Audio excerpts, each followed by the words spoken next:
দেখো স্ক্রিন দেখতে পাচ্ছ?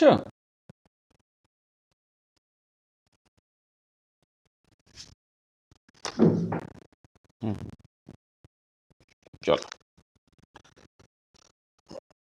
আচ্ছা আমরা শুরু করি। আচ্ছা আগের দিন কি পড়েছো? আগের দিন আমরা প্রবলেমস ইন পোলার কোঅর্ডিনেট সিস্টেমের ফার্স্ট লেকচারটাকে করেছি। ফার্স্ট লেকচারে আমরা কি কি আলোচনা করেছি সেটা একটুখানি সেটা দিয়ে স্টার্ট করি।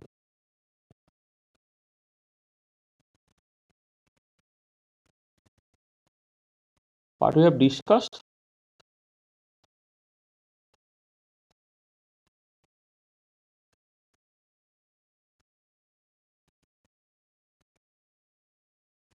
the last lecture.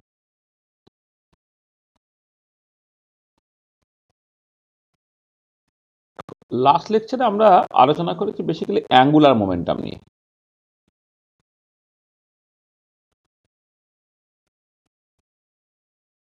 Angular momentum নিয়ে কথাবার্তা বলেছি। আচ্ছা অ্যাঙ্গুলার মোমেন্টাম এবং সেখান থেকে অ্যাঙ্গুলার মোমেন্টাম অপারেটর সেইটা নিয়ে আলোচনা যখন করছিলাম সেটাকে কার্টিসিয়ান কোঅর্ডিনেট সিস্টেমে করা হয়েছে, পোলার কোঅর্ডিনেট সিস্টেমে করা হয়েছে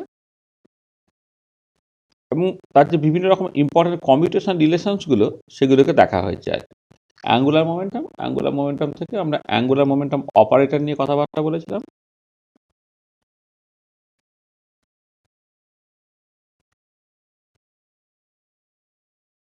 অপারেটর তার মধ্যে এই এলএক্স অপারেটর,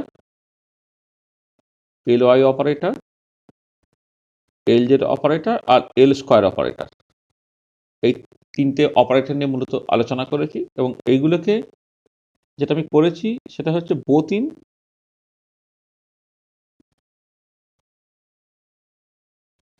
কার্টেসিয়ান অ্যান্ড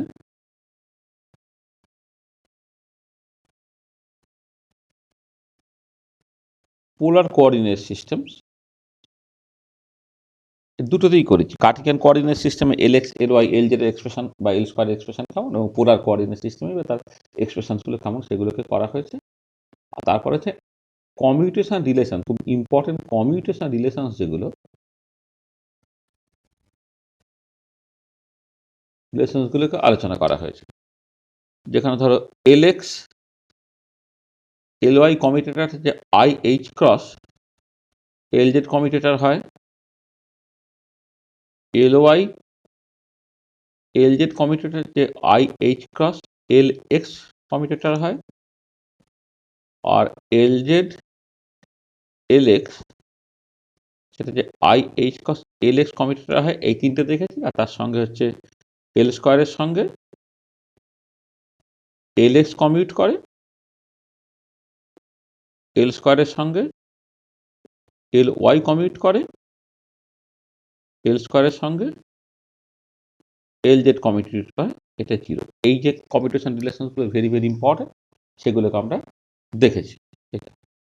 আর এইটা আলোচনা করে ফেলার পরে হচ্ছে স্ফেরিক্যাল হারমোনিক্স, এই জিনিসটা কি, যেটা basically simultaneous eigen functions of L square and L Z operator, সেটাও আমরা আলোচনা করেছি।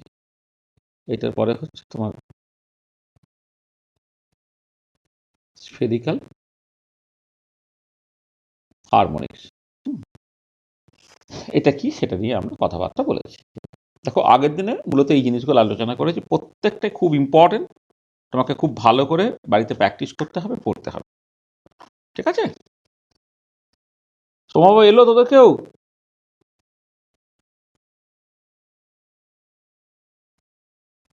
হুম হুম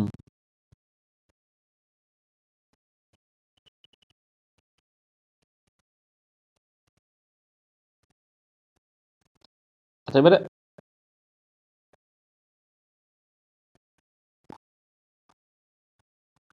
না, কোয়ান্টামের লেকচার হিসেবে করলে এটা আমি এই মানে প্রবলেমস ইন পোলার কোঅর্ডিনেট সিস্টেমে সেকেন্ড লেকচার বলছি। মানে আমি এটা কোয়ান্টামের লেকচার হিসেবে করলে এটা হচ্ছে ফিফথ লেকচার হবে। মানে সিম্পল হারমোনিক অসিলেটরে কটা লেকচার দিয়েছি? তিনটে তো।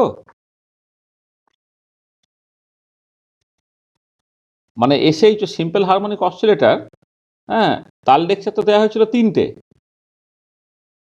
আর তারপরে হচ্ছে প্রবলেমস ইন পোলার কোঅর্ডিনেট সিস্টেমে একটা লেকচার হয়েছিল, যেটা পৌলমী ম্যাডাম নিয়েছিল। হ্যাঁ, এবার তার সেকেন্ড লেকচার, মানে আমি ওই যেটা ধরো মানে এসএইচও পর্যন্ত যে প্রবলেমগুলোকে করেছি সবটাই কার্টিগান কোঅর্ডিনেট সিস্টেমে করেছি। এরপর আমি তিনটে প্রবলেম করব, একটা particle rotating in a ring problem, rigid rotor problem, hydrogen atom problem. এই তিনটে প্রবলেমই কিন্তু তোমাকে পোলার কোঅর্ডিনেট সিস্টেমে করতে হবে। সেখানে আমি এটা হেডিংটা দিয়েছি problems in polar coordinate system. এই পোলার কোঅর্ডিনেট সিস্টেম প্রথমে একটা ফাউন্ডেশন তৈরির জন্য অ্যাঙ্গুলার মোমেন্টাম, মানে কারণ পোলার কোঅর্ডিনেট সিস্টেমের প্রবলেমগুলোকে করতে গেলে অ্যাঙ্গুলার মোমেন্টামটা একটা ভীষণ ইম্পর্টেন্ট ফিজিক্যাল কোয়ান্টিটি। সেই অ্যাঙ্গুলার মোমেন্টামটাকে প্রথম ক্লাসে বুঝে নিতে হয়। হ্যাঁ, তোমাদের সিলেবাসও দেখবে অনেক সময় সেই রকমভাবে লেখা থাকে। তারপরে পোলার কোঅর্ডিনেট সিস্টেমে যে তিনটে প্রবলেমস আছে, particle rotating in a ring, rigid rotor, hydrogen atom, এই তিনটে প্রবলেম আমাদের করবো। সেই জন্য আমি এখানে হেডিংটা দিয়েছি যে problems in polar coordinate system, তার লেকচার 2। আর ওভারঅল যদি এই সেমিস্টারে যে কোয়ান্টাম মেকানিক্স ধরো, তার আজকে লেকচার 5। ঠিক আছে? হুম। এবার what you want to discuss today, আজকে আমরা কি আলোচনা করতে চাইছি? আজকে মূলত আলোচনাটা করতে চাইছি যে particle rotating in a ring problem. Particle rotating in a ring, এই প্রবলেমটা আমরা মূলত আলোচনা করব। দেখো, প্রবলেমটা যাওয়ার আগে একটু আমাদের অ্যাপ্রোচটা দেখো, যে মূলত আমরা যে কাজগুলোকে করছি সেটা হচ্ছে applications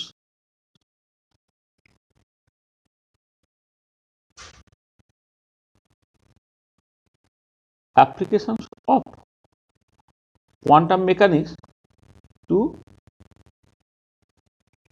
exactly solvable problems. Exactly solvable problems যে কয়েকটা আছে, তার মধ্যে পার্টিকেল ইন এ বক্স ছিল, সিম্পল হারমোনিক অসিলেটর ছিল, এছাড়া এই particle rotating in a ring থাকবে, রিজিড রোটার থাকবে, হাইড্রোজেন অ্যাটম থাকবে। সেই এক্স্যাক্টলি সলভেবল প্রবলেমসে আমরা কোয়ান্টাম মেকানিক্সটাকে অ্যাপ্লাই করার চেষ্টা করছি। আচ্ছা, এবারে তোমার তিনটে তোমার প্রবলেমস আছে যেগুলো পোলার কোঅর্ডিনেট সিস্টেমে করতে হয়। দেয়ার আর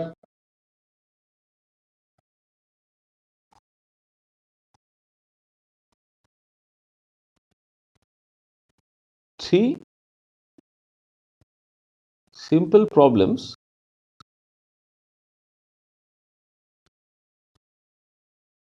that can be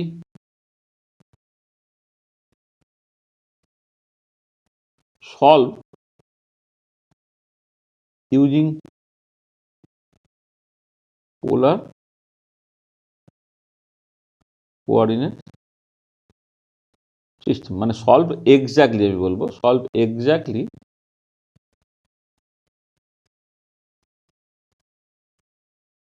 by quantum mechanics using polar coordinate system. তার মধ্যে কে কে আছে? এক নম্বর হচ্ছে particle rotating on a ring, 2 নম্বর হচ্ছে রিজিড রোটার প্রবলেম, আর 3 নম্বর হচ্ছে হাইড্রোজেন অ্যাটম প্রবলেম। আচ্ছা, এবারে ব্যাপারটা কেটা হচ্ছে যে এই তিনটে প্রবলেম যদি কমপ্লিকেশন অনুযায়ী দেখো, particle rotating on a ring problem যেটা, সেটা হচ্ছে সিম্পলেস্ট প্রবলেম। তারপর ওখান থেকে রিজিড রোটার প্রবলেম 1/4 কমপ্লিকেটেড হলো।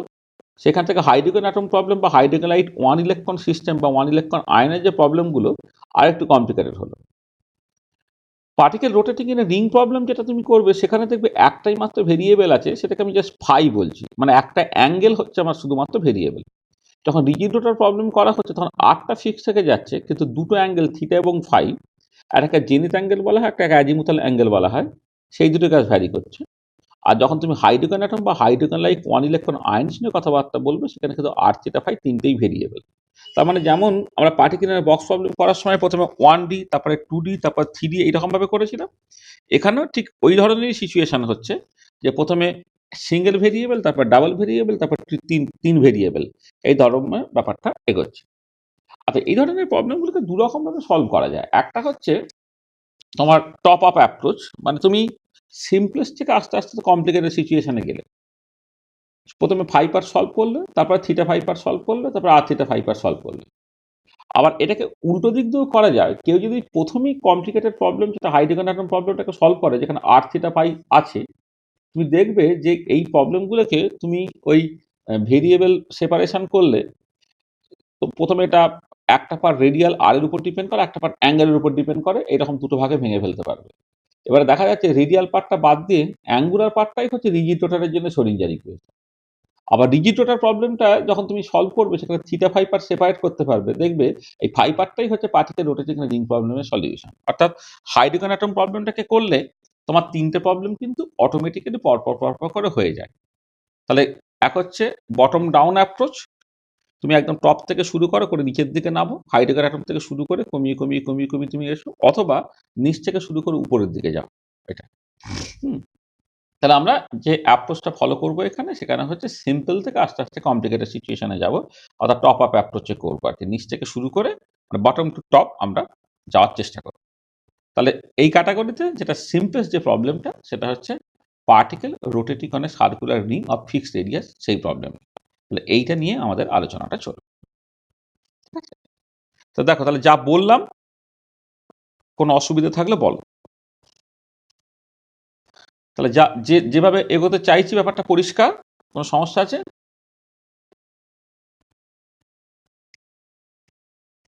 ঠিক আছে,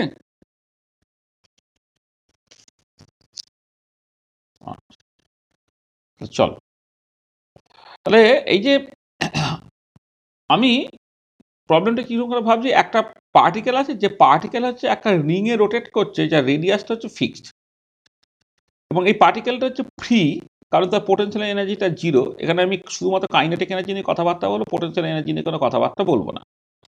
আচ্ছা, এবারে প্রবলেমটা তো দেখো কার্টিজিয়ান কোঅর্ডিনেট সিস্টেমে ভাবলে প্রবলেমটা কিন্তু টু ডাইমেনশনাল প্রবলেম, কারণ একটা প্লেনে একটা রিং আছে, সেই রিংয়ে যখন একটা ইলেকট্রন ঘুরছে তখন যে কোনো একটা মুহূর্তে তুমি কিন্তু তার কোঅর্ডিনেট দেখো, হ্যাঁ, সেটাকে এক্স এবং ওয়াই দুটো, মানে অরিজিন যদি 0 0 ধরে নেওয়া হয়, তার কার্টিজিয়ান কোঅর্ডিনেট সিস্টেমে এক্স আর ওয়াই দুটোকে উল্লেখ করতে হবে তার পজিশনটাকে বোঝার জন্য। সেখানে তুমি যখন টাইম ইন্ডিপেন্ডেন্ট শ্রোডিঞ্জার ইকুয়েশনটা লিখছো কার্টিজিয়ান কোঅর্ডিনেট সিস্টেমে, সেটা লিখতে হবে minus H cross square by twice M. আর এই ল্যাবলিশিয়ান অপারেটরটা টু ডাইমেনশনে কি হয়, del two by del x square plus del two by del Y square হবে, তার সঙ্গে psi X Y equal to E psi X Y. এই যে যেটা হলো, এইটা বেসিক্যালি তোমার দেখো কার্টিজিয়ান কোঅর্ডিনেট সিস্টেমে তোমার free particle rotating in a ring, তার জন্য টাইম ইন্ডিপেন্ডেন্ট শ্রোডিঞ্জার ইকুয়েশন। আচ্ছা, এবারে এই যে প্রবলেমটা আমি করছি, এই প্রবলেমটাকে সলভ করার একটা সমস্যা আছে। সমস্যাটা কি না, এর ক্ষেত্রে কোনো প্রপার বাউন্ডারি কন্ডিশন নেই। হ্যাঁ, there is no proper boundary condition in Cartesian coordinate system. In Cartesian coordinate system, and hence this equation cannot be solved to get an acceptable wave function.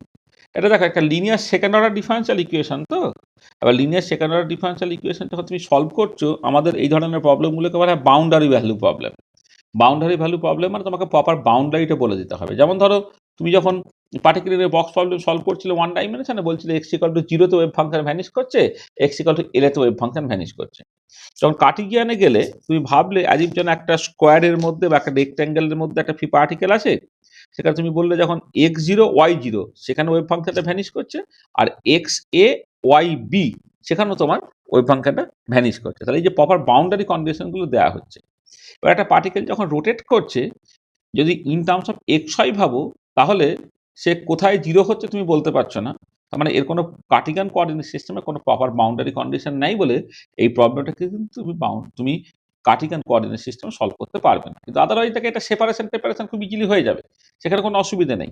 কিন্তু তুমি এই এই প্রবলেমটাকে সলভ করতে পারছো না, just proper boundary condition নাই বলে। তাহলে উপায়টা কি?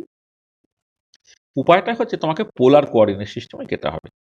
আর এই প্রবলেমটা কিন্তু টু ডাইমেনশন, তাহলে টু ডাইমেনশনাল কার্টিজিয়ান কোঅর্ডিনেট সিস্টেম থেকে টু ডাইমেনশন মানে পোলার কোঅর্ডিনেট সিস্টেমে যেতে হবে, যাকে বলা হবে সার্কুলার কোঅর্ডিনেট সিস্টেম। তাহলে এবারে এই যে ম্যাথামেটিক্যাল কনসেপ্টটা একটুখানি আমাকে রিভাইজ করতে হবে। এই ম্যাথামেটিক্যাল কনসেপ্টটা অনেক আগে থেকে আমরা করিডোরে আসছি, এখন একটুখানি ভালো করে আবার বুঝতে হবে যে কার্টিজিয়ান কোঅর্ডিনেট সিস্টেম থেকে পোলার কোঅর্ডিনেট সিস্টেমে যাবো আমি। দেখো যেটা হচ্ছে যে তুমি এইভাবে ব্যাপারটাকে ভাবছি, ধরো টু ডাইমেনশনে একটা পার্টিকুলার পয়েন্ট কনসিডার করছো পি পয়েন্ট, কার্টিজিয়ান কোঅর্ডিনেট সিস্টেমে তার কোঅর্ডিনেটটা এক্স ওয়াই, পোলার কোঅর্ডিনেট সিস্টেমে তার কোঅর্ডিনেটটা তৈরি হচ্ছে আর ফাই, যেখানে আরটা হচ্ছে এই যে অরিজিন আছে এটা হচ্ছে 0 0, এই 0 0 অরিজিন থেকে এই যে পি পয়েন্টটা তার যে ডিস্টেন্সটা সেটা হচ্ছে আর, এটাকে রেডিয়াল ভেক্টর বলা হচ্ছে। সেই রেডিয়াল ভেক্টরটা পজিটিভ এক্স অ্যাক্সিসের সঙ্গে যে অ্যাঙ্গেলটাকে করছে সেটাকে আমি বলছি ফাই। তো দেখো এই পয়েন্টের কোঅর্ডিনেটটা তুমি কার্টেসিয়ানে করলে এক্স ওয়াই বলবে, যেখানে এইটা এক্স আর এইটুকু ওয়াই। আর এটা পোলার কোঅর্ডিনেট সিস্টেমে তুমি এটাকে বলবে আর ফাই, যেখানে এটা হচ্ছে, আমরা হয়তো আর থিটা দেখতে অভ্যস্ত, কিন্তু এখানে আমি অ্যাঙ্গেলটাকে ফাই বলছি। কেন বলছি পরে দেখবে, তোমার পরিষ্কার হবে জিনিসটা, যে এই ডিস্টেন্স হচ্ছে আর, আর এই রেডিয়াল ভেক্টরটা পজিটিভ এক্স অ্যাক্সিসের যে অ্যাঙ্গেলটাকে হচ্ছে সেটা হচ্ছে ফাই। তার মানে দেখো যে কার্টেসিয়ান কোঅর্ডিনেট সিস্টেমে যেখানে ভেরিয়েবলগুলো এক্স আর ওয়াই, পোলার কোঅর্ডিনেট সিস্টেমে সেখানে ভেরিয়েবলটা হয়েছে আর আর ফাই। আচ্ছা, রেঞ্জ অফ দ্য ভেরিয়েবলসগুলো রেঞ্জটা কি হচ্ছে? দেখো এক্সটা যেখানে মাইনাস ইনফিনিটি থেকে প্লাস ইনফিনিটি, ওয়াইটা মাইনাস ইনফিনিটি থেকে প্লাস ইনফিনিটি হয়। তুমি জানো কার্টেসিয়ান কোঅর্ডিনেট সিস্টেমে টোটাল 2 ডাইমেনশনাল স্পেস বা প্লেনটাকে কভার করতে গেলে এক্সটাকে মাইনাস ইনফিনিটি থেকে প্লাস ইনফিনিটি হতে হবে, ওয়াইটাকে মাইনাস ইনফিনিটি থেকে প্লাস ইনফিনিটি হতে হবে। যখন ওটা আমি পোলারে যাচ্ছি তখন আরটা হয়ে যাচ্ছে 0 থেকে ইনফিনিটি, আর ফাইটা হয়ে যাচ্ছে 0 থেকে 2 পাই। মানে আরটা নেগেটিভ তুমি ধরবে না, আরটা হচ্ছে একদম বিশাল লম্বা একটা বাঁশ তুমি ভাবো, আর তাকে যদি পুরোটা ঘুরিয়ে দাও তাহলেই কিন্তু পুরো 2 ডাইমেনশনাল স্পেসটা কভার হয়ে যাবে। তা পুরোটাকে ঘোরাচ্ছি মানে ফাইটা হচ্ছে 0 থেকে 2 পাই পর্যন্ত, আর আরটা কিন্তু শুধুমাত্র পজিটিভটা 0 থেকে ইনফিনিটি। তাহলে পোলার কোঅর্ডিনেট, হ্যাঁ বলো। পোলার কোঅর্ডিনেট সিস্টেম তো ওটাকেই বলে। নাহলে তোমাকে তো পোলার কোঅর্ডিনেট সিস্টেমে ওই তোমাকে একটা ডিস্টেন্স আর তার সাথে অ্যাঙ্গেল, এই দুটো দিয়ে তোমাকে বুঝতে হবে। 1 ডাইমেনশনে হলে দুটো একই রকম, কার্টেসিয়ান পোলারের মধ্যে কোনো সমস্যা নেই, শুধু ডিস্টেন্স বলে দিলেই চলবে। আর পোলার কোঅর্ডিনেট সিস্টেমে যখন তুমি যাবে তখন হচ্ছে একটা ডিস্টেন্স লাগবে, তার সঙ্গে হচ্ছে অ্যাঙ্গেল লাগবে। হ্যাঁ, এটা মানে কেন মানে ওটাই, মানে তোমার 12টা কোঅর্ডিনেট সিস্টেম আছে, তার মধ্যে যেগুলো কমন হচ্ছে তোমার কার্টেসিয়ান, পোলার, সিলিন্ড্রিক্যাল, ইলিপ্টিক্যাল ইত্যাদি ইত্যাদি। তোমরা মানে ইয়ে সার্কুলার এবং ইলিপ্টিক্যাল, এই দুটো তোমরা, সার্কুলার আর সার্কুলার সিলিন্ড্রিক্যাল, এই দুটো কোঅর্ডিনেট সিস্টেম তোমরা খুব অভ্যস্ত। হ্যাঁ, আর আমরা মূলত কাজগুলো প্রথমে কার্টেসিয়ান কোঅর্ডিনেট সিস্টেমে করি। এবারে কার্টেসিয়ান থেকে পোলারে গেলে কিছু কিছু সুবিধে পাওয়া যাবে। মানে এই প্রবলেমগুলোর নেচার যেমন যেমন এই পার্টিকেল রোটেটিং রিং প্রবলেমটাই করছে, কার্টেসিয়ানে করতে গেলে কি ধরনের সমস্যা তো অলরেডি বললাম, কিন্তু পোলারে করলে তুমি যে সেই সমস্যাটাকে ওভারকাম করতে পারে সেটা তুমি দেখতে পাবে। যেন হাইড্রোজেন অ্যাটম প্রবলেম, রিজিড রোটার প্রবলেম, এই পার্টিকেল রোটেটিং রিং প্রবলেম, এগুলোকে পোলার কোঅর্ডিনেট সিস্টেমে করাটা হচ্ছে ভালো। বুঝেছো? তাহলে দেখো, তাহলে এই রেঞ্জ অফ দ্য ভেরিয়েবল সেটা তুমি বুঝে গেলে। এবারে এই ইকুয়েশন থেকে দেখো পরিষ্কার যে আর ফাই এক্স ওয়াই তাদের মধ্যে সম্পর্কটা কি পরিষ্কার। এক্সটা হচ্ছে আর কস ফাই, আর ওয়াইটা হচ্ছে আর সাইন ফাই। তাহলে এটা যদি আর হয়, এটা যদি ফাই হয়, তাহলে এটা একটা রাইট অ্যাঙ্গেল ট্রায়াঙ্গেল যার অতিভুজ হচ্ছে আর, আর এই অ্যাঙ্গেলটা যদি ফাই হয় তাহলে এইটা হয়ে যাবে তোমার আর কস ফাই, আর ওয়াইটা অটোমেটিক্যালি এই অ্যাঙ্গেলটা 90 - ফাই, যেটা এটা হচ্ছে আর সাইন ফাই। তো দেখো, তাহলে হচ্ছে এক্সটা হচ্ছে আর কস ফাই, ওয়াইটা হচ্ছে আর সাইন ফাই। আচ্ছা, এবারে তুমি যদি উল্টো দিক দিয়ে দেখো, তাহলে দেখো যদি এই দুটোকে স্কোয়ার করে ফেলো, X square plus Y square হয়ে যাবে কত, R square cos square phi plus R square sine square phi. R square common নিয়ে নিলে cos square phi plus sine square phi, cos square phi plus sine square phi যেহেতু 1, তাহলে X square plus Y square R square হয়ে গেল, অর্থাৎ আটটা হয়ে গেল root over of x square plus Y square. আর যদি ওয়াই ডিভাইডেড বাই এক্স করো তাহলে সেটা ট্যান ফাই হয়, তাহলে ফাইটা হয়ে গেল tan inverse y by x. মানে কি হচ্ছে দেখো, তুমি এখানে আর ফাই জানলে এক্স ওয়াই বের করতে পারবে, আর এক্স ওয়াই জানলে আর ফাই বের করতে পারবে। তার মানে একটা কার্টেসিয়ান কোঅর্ডিনেট, একটা কোঅর্ডিনেট সিস্টেম থেকে অন্য কোঅর্ডিনেট সিস্টেমে চলে যাওয়ার রাস্তাটা কিন্তু আমার এখানে দেওয়াই থাকছে। যদি পোলার কোঅর্ডিনেট সিস্টেমে আর আর ফাই দেওয়া থাকে, তুমি কার্টেসিয়ান কোঅর্ডিনেট সিস্টেমের যে কোঅর্ডিনেটগুলো এক্স ওয়াই বের করে ফেলতে পারবে, অথবা কার্টেসিয়ান কোঅর্ডিনেট সিস্টেমের এক্স ওয়াই যদি দিয়ে দেওয়া থাকে তাহলে পোলার কোঅর্ডিনেট সিস্টেমে আর ফাই তুমি বের করে ফেলতে পারো। ঠিক আছে, বোঝা গেল এটা? আচ্ছা, এবারে ভলিউম এলিমেন্ট। ভলিউম এলিমেন্ট একটা কোঅর্ডিনেট সিস্টেম থেকে আরেকটা কোঅর্ডিনেট সিস্টেমে যখন যাব, তখন যে ফর্মুলাটা চলে সেটা হচ্ছে এই ভলিউম এলিমেন্ট যেটা কার্টিসিয়ান ছিল ডিএক্স ডিওয়াই, সেটা পোলারে হবে হচ্ছে J into d r d phi. মানে এখানে ডিএক্স ডিওয়াই আর এখানে ডিআর ডি ফাই করে দিলে হবে না, ডিএক্স ডিওয়াই এর সঙ্গে J into d r d phi, এখানে একটা জে গুণ করতে হবে, যেটা কি, যেটাকে বলা হয় জ্যাকোবিয়ান, যার এক্সপ্রেশনটা হচ্ছে del x by del R, del x by del phi, del y by del R, del y by del phi. আচ্ছা, এবারে এই এই যে জ্যাকোবিয়ানের ভ্যালুটা আমি বের করে ফেলবো। ধরো এক্স যদি আর কস ফাই হয়, তাহলে ডেল এক্স ডেল আরটা কত হবে এখান থেকে, কস ফাই হলো, আর ডেল এক্স ডেল ফাইটা কত হবে এখান থেকে, মাইনাস আর সাইন ফাই হলো, আর ডেল ওয়াই ডেল আর এখান থেকে কি হবে, ডেল ওয়াই ডেল আর করলে এটা সাইন ফাই হলো, আর ডেল ওয়াই ডেল ফাইটা কত হবে এখানে, আর কস ফাই হলো। এবারে দেখো এখানে হয়ে গেল আর কস স্কোয়ার ফাই, আর এদিকে মাইনাস এটা করলে আর সাইন স্কোয়ার ফাই, আর কমন হয়ে গেল কস স্কোয়ার প্লাস আর সাইন স্কোয়ার ফাই হয়ে গেল, অর্থাৎ আর হয়ে গেল। তাহলে যদি জে এর ভ্যালু আর হয়ে যায়, তাহলে এখানে কার্টিসিয়ানে ভলিউম এলিমেন্টটা ডিএক্স ডিওয়াই, পোলারে সেটা হয়ে গেল আর ডিআর ডি ফাই। তাহলে কার্টিসিয়ানে যেখানে তোমার ডিএক্স ডিওয়াই, সেখানে পোলারে হয়ে যাচ্ছে আর ডিআর ডি ফাই। এটা তুমি থ্রি ডাইমেনশনে যখন দেখবে, তখন তুমি দেখবে যে ডিএক্স ডিওয়াই ডিজেড সেটা হয়ে যায় R square sine theta D R D theta D phi. আর এখানে টু ডাইমেনশনে যেহেতু করছো, কার্টিসিয়ানে যেখানে ভলিউম এলিমেন্টটা ডিএক্স ডিওয়াই, সেখানে পোলারে হচ্ছে আর ডিআর ডি ফাই। মানে এটাকে তুমি আরেক রকম করে ভাবতে পারো, মানে এটা হয়তো বুঝতে অনেক সময় মানে অসুবিধা হয় না, থ্রি ডাইমেনশনে বুঝতে অসুবিধা হয় বলে আমি জেনারেল ফরম্যাটের উপরেই জোর দিয়েছি। ধরো তুমি একটা পোলার কোঅর্ডিনেট সিস্টেমে যখন দেখছো, হ্যাঁ, পোলার কোঅর্ডিনেট সিস্টেমে ধরো তুমি জাস্ট এরকম করে ব্যাপারটাকে ভাবো।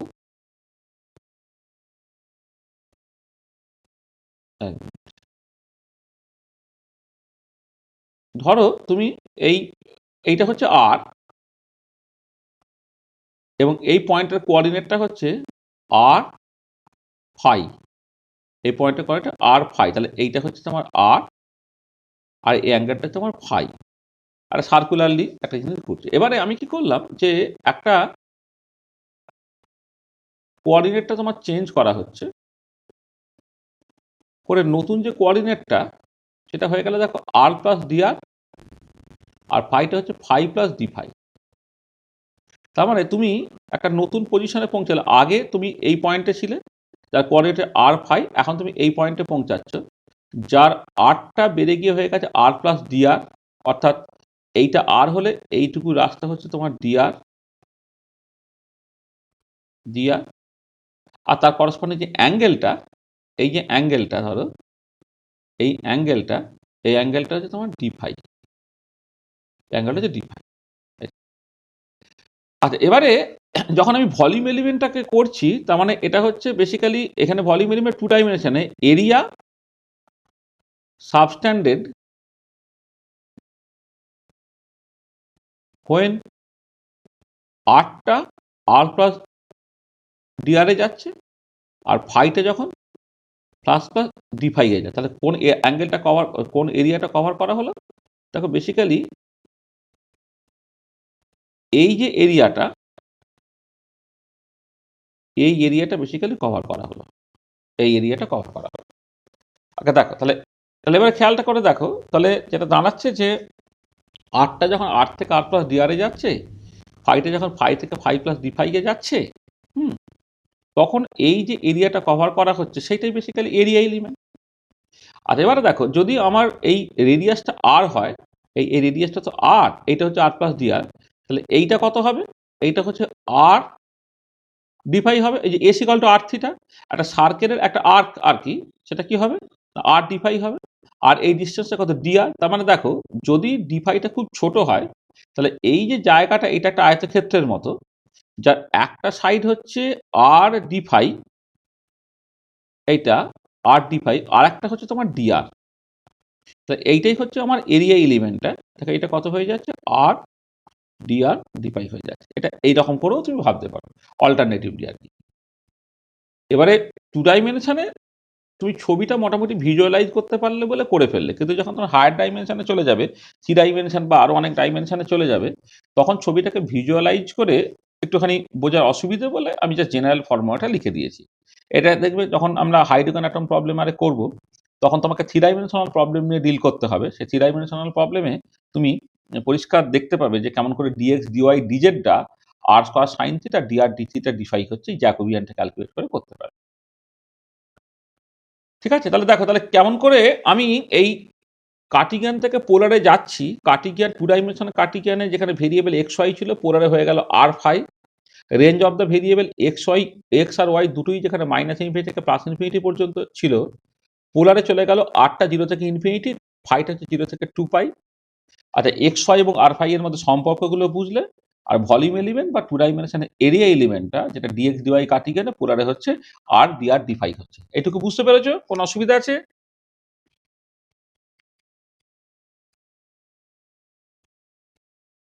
আচ্ছা। আচ্ছা এবারে দেখো তোমার নেক্সট যে জিনিসটা লাগবে সেটা হচ্ছে তোমাকে ওই যেটা আমার দেখো যখন করেছিলাম, মানে যখন শ্রোডিঞ্জার ইকুয়েশনটা লিখেছিলাম, del two by del x square, del two by del Y square এগুলো আছে, বা অ্যাঙ্গুলার মোমেন্টামের যে আগের দিনে অপারেটর এক্সপ্রেশনগুলো লিখেছিল সেখানে দেখবে del del x, del del Y, del del z এই সবগুলো আছে। তাহলে আমাকে 2 ডাইমেনশনে মানে del del x, del del y, আর del two by del x square আর del two by del Y square এই এক্সপ্রেশনগুলো এবার আমাকে বের করতে হবে। সেগুলো যা দিয়ে বের করতে হয় তাকে বলা হয় চেন রুল। চেন রুল জিনিসটা কি একটু ভালো করে বোঝো। দেখো এইগুলো সব মানে একদম প্রথম থেকে যখন ম্যাথামেটিক্সের ক্লাস করানো হয়েছিল তখন একবার করানো হয়েছিল, তোমাদের হয়তো মাথায় নেই, সেখানে আমি আবার একবার করে ব্যাপারটাকে বলে দিচ্ছি। দেখো ডেল এফ ডেল এক্সটা হচ্ছে ডেল এফ ডেল আর del X plus del F del phi del x. তাহলে ডেল এফ ডেল এক্সটা হচ্ছে ডেল এফ ডেল আর ডেল এক্স। মানে ব্যাপারটা কিরকম দেখো, ডেল এফ ডেল এক্স যখন করছো প্রথমে এই ডেল আর করে এখানে ডেল আর ডেল এক্স করে দিচ্ছ, আবার এখানে del phi del F del phi del x. তাহলে এইটা মনে রাখো, এটা হচ্ছে চেন রুল বলা হয়। তাহলে একটা ফাংশন যদি এফ হয় তাহলে ডেল এফ ডেল এক্স মানে হচ্ছে ডেল এফ ডেল আর del X plus del F del phi del X. আচ্ছা এবারে তুমি কি করছো না, ডেল আর ডেল এক্সটাকে আর ডেল ফাই ডেল এক্সটাকে বের করে নিচ্ছ কি করে। দেখো এখান থেকে আরটা কত, আরটা যদি root over of x square plus Y square হয়, এই যে আর যদি root over of x square plus Y square হয়, তাহলে ডেল আর ডেল এক্স এখান থেকে করলে কত হবে না, 1/√x² + y²। হ্যাঁ, আর এই ভেতরের পার্টটা ডেরিভেটিভ করলে, আর এখানে তোমার একটা হাফ থেকে যাবে, মানে এটা একটা, মানে যদি তুমি ডেরিভেটিভ হিসেবে লেখো আর কি, তোমার একটা তো হাফ থেকে যেত, আবার এখানে x² ডেরিভেটিভ করলে তোমার 2x হচ্ছে, আবার x কেটে চলে গেল, তাহলে x/√x² হলো। আচ্ছা তাহলে এবারে এই √x² হচ্ছে r, মানে x/r হলো, আবার x/r মানে হচ্ছে cos phi হয়ে গেল। তার মানে ডেল আর ডেল এক্সটা cos phi হয়ে গেল। আর ডেল ফাই ডেল এক্সটা কি হবে, ফাই হচ্ছে tan ইনভার্স y/x। তার যদি আমি ডেরিভেটিভ করি তাহলে প্রথমে 1/1 + y² + x² হয়ে গেল, তারপরে ভেতরের পার্টটা ডেরিভেটিভ করলে -y/x² হয়ে গেল। তাহলে এটা হয়ে গেল -y/x² + y² -y/r², আর y/r যেহেতু sin phi হয় তাহলে সেটা sin phi/r হলো। সিমিলারলি ডেল আর ডেল ওয়াইটা তুমি ক্যালকুলেট করছো এখান থেকে, আর ডেল ফাই ডেল ওয়াইটাও তুমি ক্যালকুলেট করছো। তাহলে কি হলো দেখো, এই চারটে জিনিস, ডেল আর ডেল এক্সটা হচ্ছে cos phi, del phi del এক্সটা হচ্ছে -sin phi/r, ডেল আর ডেল ওয়াইটা হচ্ছে sin phi, আর ডেল ফাই ডেল ওয়াইটা হচ্ছে cos phi/r। এবার আমি যদি ডেল এফ ডেল এক্স বের করি, ডেল এফ ডেল এক্স এর ক্ষেত্রে ডেল আর ডেল এক্স এর জায়গায় cos phi বসিয়ে দিলে cos phi into del F del R হলো, আর এখানে ডেল ফাই ডেল এক্স এর জায়গায় -sin phi/r বসিয়ে দিলে -sin phi/r del F del phi হয়ে গেল। আর দুদিক থেকে এফটাকে বাদ দিয়ে দাও, দেখা যায় ডেল ডেল এক্সটা হয়ে গেল cos phi ডেল ডেল আর sin phi/r del del phi. তাহলে দেখো যেটা তোমার কার্টিজিয়ান কোঅর্ডিনেট সিস্টেমে ডেল ডেল এক্স ছিল, সেটাকে যখন পোলারে তুমি নিয়ে যাবে কতটা বড় একটা এক্সপ্রেশন বেরোলো, cos phi ডেল ডেল আর sin phi/r del del phi. তাহলে দেখো এই চেন রুলটাকে ব্যবহার করে কেমন করে ডেল ডেল এক্সটাকে in terms of del del R এবং ডেল ডেল ফাই লিখলাম, এটা বুঝতে কোনো অসুবিধা আছে? একবার ভালো করে দেখে নাও, নিজে নিজে একবার দেখে দেখে দেখে দেখে বুঝে নাও যে কোন ওয়ার্ডটা বুঝতে পারছো না। হ্যাঁ, অপারেটরটাকে চেঞ্জ করা হচ্ছে, অপারেটরটাকে চেঞ্জ করা হচ্ছে, মানে আগে যে ভেরিয়েবলটাকে চেঞ্জ করেছিলাম এখন অপারেটরগুলোকে চেঞ্জ করছি। হুম,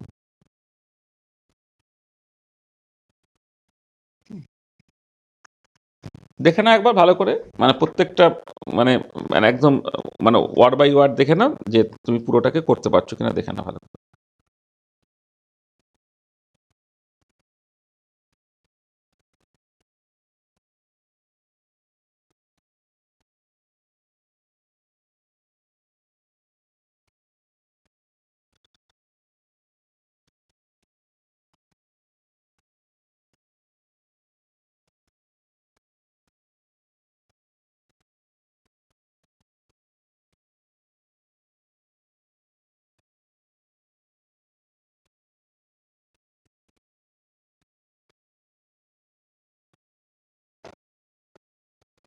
ঠিক আছে সবাই, প্রত্যেকে বুঝেছো?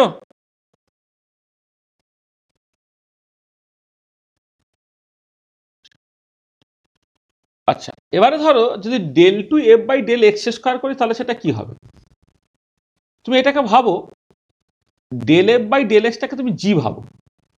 তা del two F by del x square মানে কি? Basically del g by del x, তাই না? মানে del two F by del x মানে ডাবল ডেরিভেটিভ। তো তাহলে তুমি সিঙ্গেল ডেরিভেটিভ যদি জি বলো, তাহলে জি এর আরেকবার ডেরিভেটিভ করা মানেই হচ্ছে ডাবল ডেরিভেটিভ করা। তাহলে আবার সেই চেন রুল ব্যবহার করলে ডেল জি ডেল এক্স মানে কি? ডেল জি ডেল আর del X plus del g del phi del X. আচ্ছা, এবারে ডেল আর ডেল এক্সটা আমি অলরেডি ক্যালকুলেট করে রেখেছি কস ফাই। তাহলে ডেল আর ডেল এক্সটা হচ্ছে কস ফাই হয়ে গেল। তাহলে এটা রইল ডেল আর জিটা হচ্ছে ডেল এক্স। সেই ডেল এক্সটা এখানে যে বের করে রাখলাম, ডেল এক্সটা যে বের করে রেখেছি, সেই ডেল এক্সটা এখানে বসিয়ে দিলাম। ঠিক একই রকম ভাবে এখানে ডেল ফাই ডেল এক্সটা হচ্ছে minus sine phi by R del g del phi, তোমার ডেল ফাই জি এর এক্সপ্রেশনটা আমি বসিয়ে রাখলাম। এবার কস ফাইটা বাইরে যেমন আছে আছে। এবারে দেখো এটাকে যখন আর এর রেসপেক্টে পার্সিয়ালি ডেরিভেটিভ করছি, কস ফাই এর মধ্যে তো আর নাই, সেখানে কস ফাইটা কনস্ট্যান্ট হিসেবে ট্রিটেড হলো। আর ডেল এফ ডেল আর কে ডেল আর করে del two F by del R square হয়ে গেল। তারপরে দেখো এখানে তুমি এখানে আর এর রেসপেক্টে ডেরিভেটিভ করতে ওয়ান বাই আর এর ডেরিভেটিভ করলে minus one by R square হয়, সেখানে মাইনাস মাইনাসে প্লাস হয়ে গেল, sine phi by R square হয়ে গেল, ডেল এফ ডেল ফাই হয়ে গেল। আবার এইটাকে কনস্ট্যান্ট রেখে এর উপর ডেরিভেটিভ করলে minus sine phi by R del two F by del R del phi হয়ে গেল। মানে del R of del F del phi, সেখানে del two F by del R del phi হয়ে গেল, মানে ক্রস ডেরিভেটিভ হলো। এখানে মাইনাস সাইন ফাই বাই আরটাকে বসিয়ে রেখেছো। এই পার্টটা ডেরিভেটিভ করলে কস ফাই এর যে ফাই এর রেসপেক্টে ডেরিভেটিভ করছে, কস ফাই হলে minus sine phi del F del R. আবার কস ফাইটাকে রেখে ডেল এফ ডেল আর কে ডেল ফাই করলে del two F by del phi del R হয়ে গেল। মাইনাস সাইন ফাই এর ডেরিভেটিভ করলে কস ফাই হয়, এটা minus cos phi by R del F del phi হলো। তারপর এটা হচ্ছে minus sine phi by R common রেখে দাও, মানে বাইরে রেখে দাও। এখানে ডেল এফ ডেল ফাইকে আবার ফাই এর রেসপেক্টে ডেরিভেটিভ করে del two F by del phi square হয়ে যাচ্ছে। এবারে এটা তুমি গুণ করে রেখে দাও, cos square phi del two F by del R square plus এটার সঙ্গে এইটা গুণ করলে sine phi cos phi by R square del F del phi. এটার সঙ্গে এটা গুণ করলে minus sine phi cos phi by R del two F by del R del phi. তারপর এটা মাইনাস মাঝে plus sine square phi by R del F del R. তারপর এটা minus sine phi cos phi by R del two F by del F del phi del R. তারপর একটা হচ্ছে তোমার মাইনাসে মাইনাসে plus sine phi cos phi by R square del F by del phi. আর শেষে হচ্ছে minus minus plus sine square phi by R square del two F by del phi square. এবারে দেখো এই টার্মটা একই টার্ম, কিন্তু দুটোই নেগেটিভ সাইন আছে, তাই দুটো আমি যোগ করে দেবো। তাহলে যোগ করে দিলে কি দাঁড়াচ্ছে? এই যে জাস্ট এখানে দুটো জিনিস হচ্ছে, একটা হচ্ছে এই যে পার্টটা minus sine phi cos phi by R del two F by del R del F, আর ডেল টু এফ ডেল আর ডেল ফাই হয়ে যা, আর del two F del phi del আরও বেসিক্যালি একই জিনিস। এই দুটো করে একটা মাইনাস টু হয়ে গেল। আর এই যে দুটো করে দেখো, এই যে sine phi cos phi by R square del F del R del phi, এখানে sine phi cos phi by R square del F del phi, এই দুটো যোগ হয়ে টু টাইমস হয়ে যাচ্ছে। তাহলে এইটা টু টাইমস হয়ে গেল, এটা টু টাইমস হয়ে গেল। তাহলে দেখো এখান থেকে তুমি এবারে তাহলে del two by del x square যদি করো, দুদিক থেকে এফটাকে বাদ দিয়ে দিলে, করে দেখো এই একটা কমপ্লিকেটেড এক্সপ্রেশন বেরোলো। Del two phi by del R square plus two sine phi cos phi by R square del phi minus two sine phi cos phi by R del two by del phi plus sine square phi by R del R plus হচ্ছে sine square phi by R square del two by del phi square. তাহলে এইটা হচ্ছে del two del x স্কোয়ারের expression বেরোলো। আর হচ্ছে del two by del x স্কোয়ারের expression বেরোলো। তো সেকেন্ড ডেরিভেটিভটা কেমন করে বের করলে, ফার্স্ট ডেরিভেটিভটা অলরেডি বেরিয়ে গিয়েছিল, সেকেন্ড ডেরিভেটিভটা কেমন করে বের করলে একটু ভালো করে দেখে নাও, কোথাও কোনো বুঝতে অসুবিধা হচ্ছে কিনা বলো। একই রকম করে এগোচ্ছে, এই দেখো একই রকম ভাবে চেন রুল তুমি ব্যবহার করছো, শুধু এখন জিনিসটা সাডেনলি একটু কমপ্লিকেটেড। কমপ্লিকেটেড মানে একটু লম্বা আর কি, আর কিছু না। কনসেপচুয়ালি একদম একই রকম ভাবে, শুধু এক্সপ্রেশনটা একটু লম্বাতে হয়ে গেল। হুম, স্টেপ বাই স্টেপ বুঝতে পেরেছো? দেখে নাও।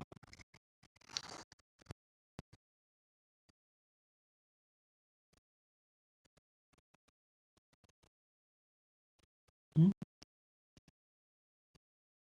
বোঝা হয়ে গেলে বলবে। হ্যাঁ।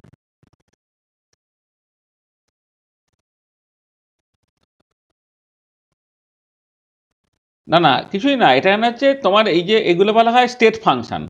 স্টেট ফাংশন হলে অয়েলার রেসিপ্রোসিটি প্রিন্সিপাল আছে না, সেইটা বেসিক্যালি সেইটাই কাজ। Del two F by del R del phi হয়ে যা, del two F del phi del আরও তাই।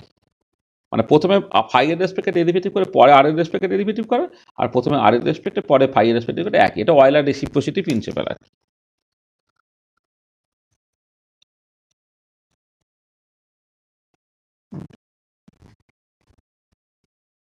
হয়ে গেলে বলবে, পরের পেজে চলে যাব।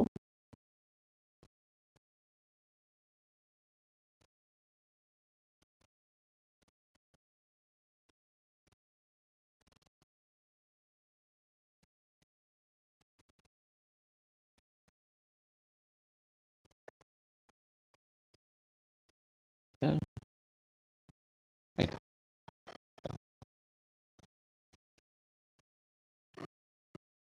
আচ্ছা দেখো, এইটা যেরকম ভাবে করলে ডেল ডেল ওয়াই এবং ডেল টু ডেল ওয়াই স্কোয়ারটা এক্স্যাক্টলি একই রকম ভাবে তুমি করতে পারবে। দেখো ডেল এফ ডেল ওয়াই যখন করবে, ডেল এফ ডেল আর del Y, del F del phi del Y. Del আর ডেল ওয়াই ডেল ওয়াই আগে আমি বের করে রেখেছি। ডেল আর ডেল ওয়াই সাইন ফাই বসিয়ে দিলে, ডেল ফাই ডেল ওয়াইটা কস ফাই বাই আর বসিয়ে দিলে, দুদিক থেকে এফ সরিয়ে দিলে ডেল ডেল ওয়াইটা হয়ে গেল sine phi del del R plus cos phi by R del del phi. এটা যখন সেকেন্ড ডেরিভেটিভটাকে করবে, আমি ধরে নিচ্ছি ফার্স্ট ডেরিভেটিভটা ডেল এফ ডেল ওয়াইটা হচ্ছে H, del two F by del Y square হচ্ছে del F by del Y. এবারে তোমার del H by del Y মানে হচ্ছে ডেল এইচ ডেল আর del Y plus del H del phi del Y. Del আর del phi del আর del Y এইটা sine phi বসিয়ে দিয়েছো, del phi del Y cos phi by R বসিয়ে দিয়েছো। Del del del R of এইচটা মানে যেটা basically del F del Y সেটা আগের ইকুয়েশন থেকে বসিয়ে দিলে, এখানে এইচটা আগের ইকুয়েশন থেকে বসিয়ে দিলে, বলে এক্স্যাক্টলি আগের মতো করে করলে del two by del Y স্কোয়ারটা বেরিয়ে যাবে। মানে আগেরটা যেমন করে করেছো এক্স্যাক্টলি জাস্ট তুমি পড়বে পরপর করে দেখবে এইটা তোমার বেরিয়ে যাবে। তাহলে যেটা হলো দেখো, কার্টিজিয়ানের del del x del del Y, del two by del x square del two by del Y square ছিল, সেইটাকে তুমি পোলার কোঅর্ডিনেট সিস্টেমে বা সার্কুলার পোলার কোঅর্ডিনেট সিস্টেমে কি হবে সেই দুটো বের করে ফেলবে। এটা জাস্ট স্টেপ বাই স্টেপ পরপর করে দেখবে, বুঝতে কিচ্ছু অসুবিধা হবে না, নিজে একবার কষবে পুরো জিনিসটা। হ্যাঁ, এবার এটা খানি মানে খুব সহজ কিন্তু লেন্দি বলে আমি এটাকে কষলাম না। গতবারে পড়ানোর সময় এই পড়াতেই কষে করেছিলাম, তাতে কি হয় ক্লাসটা একটু বেশি সময় হয়ে যায়, লেন্দি হয়ে যায়। এটা তোমরা বাড়িতে নিজে নিজে যেভাবে রাস্তাটা দেখিয়ে দেওয়া হলো না দেখে একবার নিজে নিজে করবে। হ্যাঁ, একবার অন্তত করবে। হ্যাঁ, তাহলে তুমি বুঝবে যে হ্যাঁ একটা ফাইনাল এক্সপ্রেশন চলে আসে। আচ্ছা এবারে অ্যাপারেন্টলি দেখো, তোমার del two by del x square একটা বড় এক্সপ্রেশন আছে, del two by del Y square একটা বড় এক্সপ্রেশন আছে, কিন্তু যখন দুটোকে তুমি যোগ করে দেবে, del two by del x square by del two by del Y square, এটাই তো অ্যাকচুয়ালি ল্যাবলিশিয়ান অপারেটর। এই যে ল্যাবলিশিয়ান অপারেটরটা যখন আমি লিখি ডেল স্কোয়ারটা টু ডাইমেনশনে, সেটা তো del two by del x square বা del two by del Y square, সেটা যখন করছো দেখো অনেক টার্ম তো আমার কেটে যাচ্ছে, কেটে গিয়ে সিম্পলিফাইড হয়ে গেল, মানে এইটা কেটে গেল, এইটা কেটে গেল। তাহলে এখানে কি হচ্ছে cos square phi del two by del R square plus sine square phi del two by del R square. এবার del two by del R square common নিয়ে নিলে দেখো cos square plus sine square পেলে 1 হয়ে গেল, সেখানে প্রথম টার্মটা হয়ে গেল del two by del R square. তারপরে একই রকমভাবে এখানেও তোমার 1 by R del del phi যদি কমন নিয়ে নাও, তাহলে সেখান থেকে হচ্ছে sine square phi plus cos square phi, এটা হয়ে তোমার জাস্ট 1 হয়ে গেল, তাহলে 1 by R del del phi হয়ে গেল।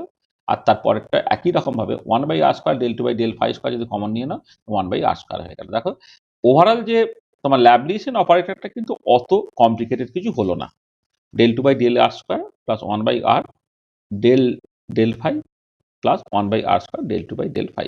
এটা তাহলে দেখো, তাহলে আমি কোনো রেস্ট্রিকশন ছাড়া যদি টু ডাইমেনশনে ল্যাবলিশিয়ান অপারেটরটাকে এটা কার্টিজিয়ানে ছিল, সেটাকে যদি সার্কুলার পোলারে নিয়ে যাই, তাহলে এইটা হচ্ছে তোমার বেরোচ্ছে, এইটা হচ্ছে বেরিয়ে যাচ্ছে।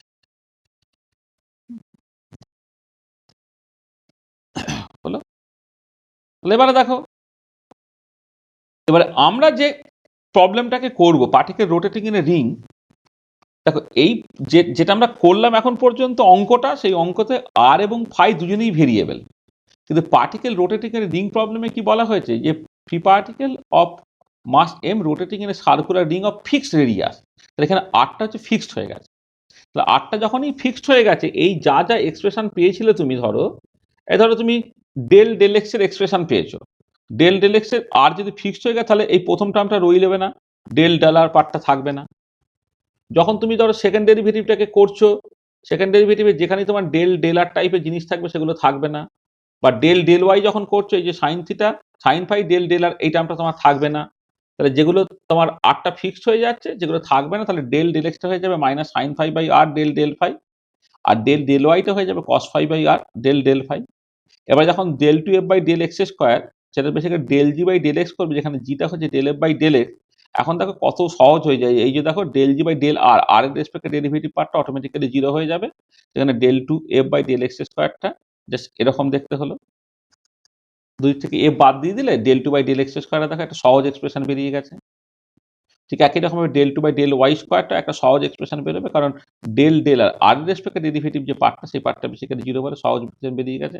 এখন দেখো দুটোকে যোগ করলে যা simply one by R square del two by del phi square হয়ে যাচ্ছে। দেখো যদি আর ফিক্সড হয়ে যায় তাহলে কিন্তু ল্যাবলেশিয়ান অপারেটরটা ভীষণ সিম্পল হয়ে যায়। আমি প্রথমেই জাস্ট আরটাকে ফিক্সড রেখে ব্যাপারটাকে করতে পারতাম, তাহলে আমার কাছে লাইফটা অনেক সহজ হয়ে যেত।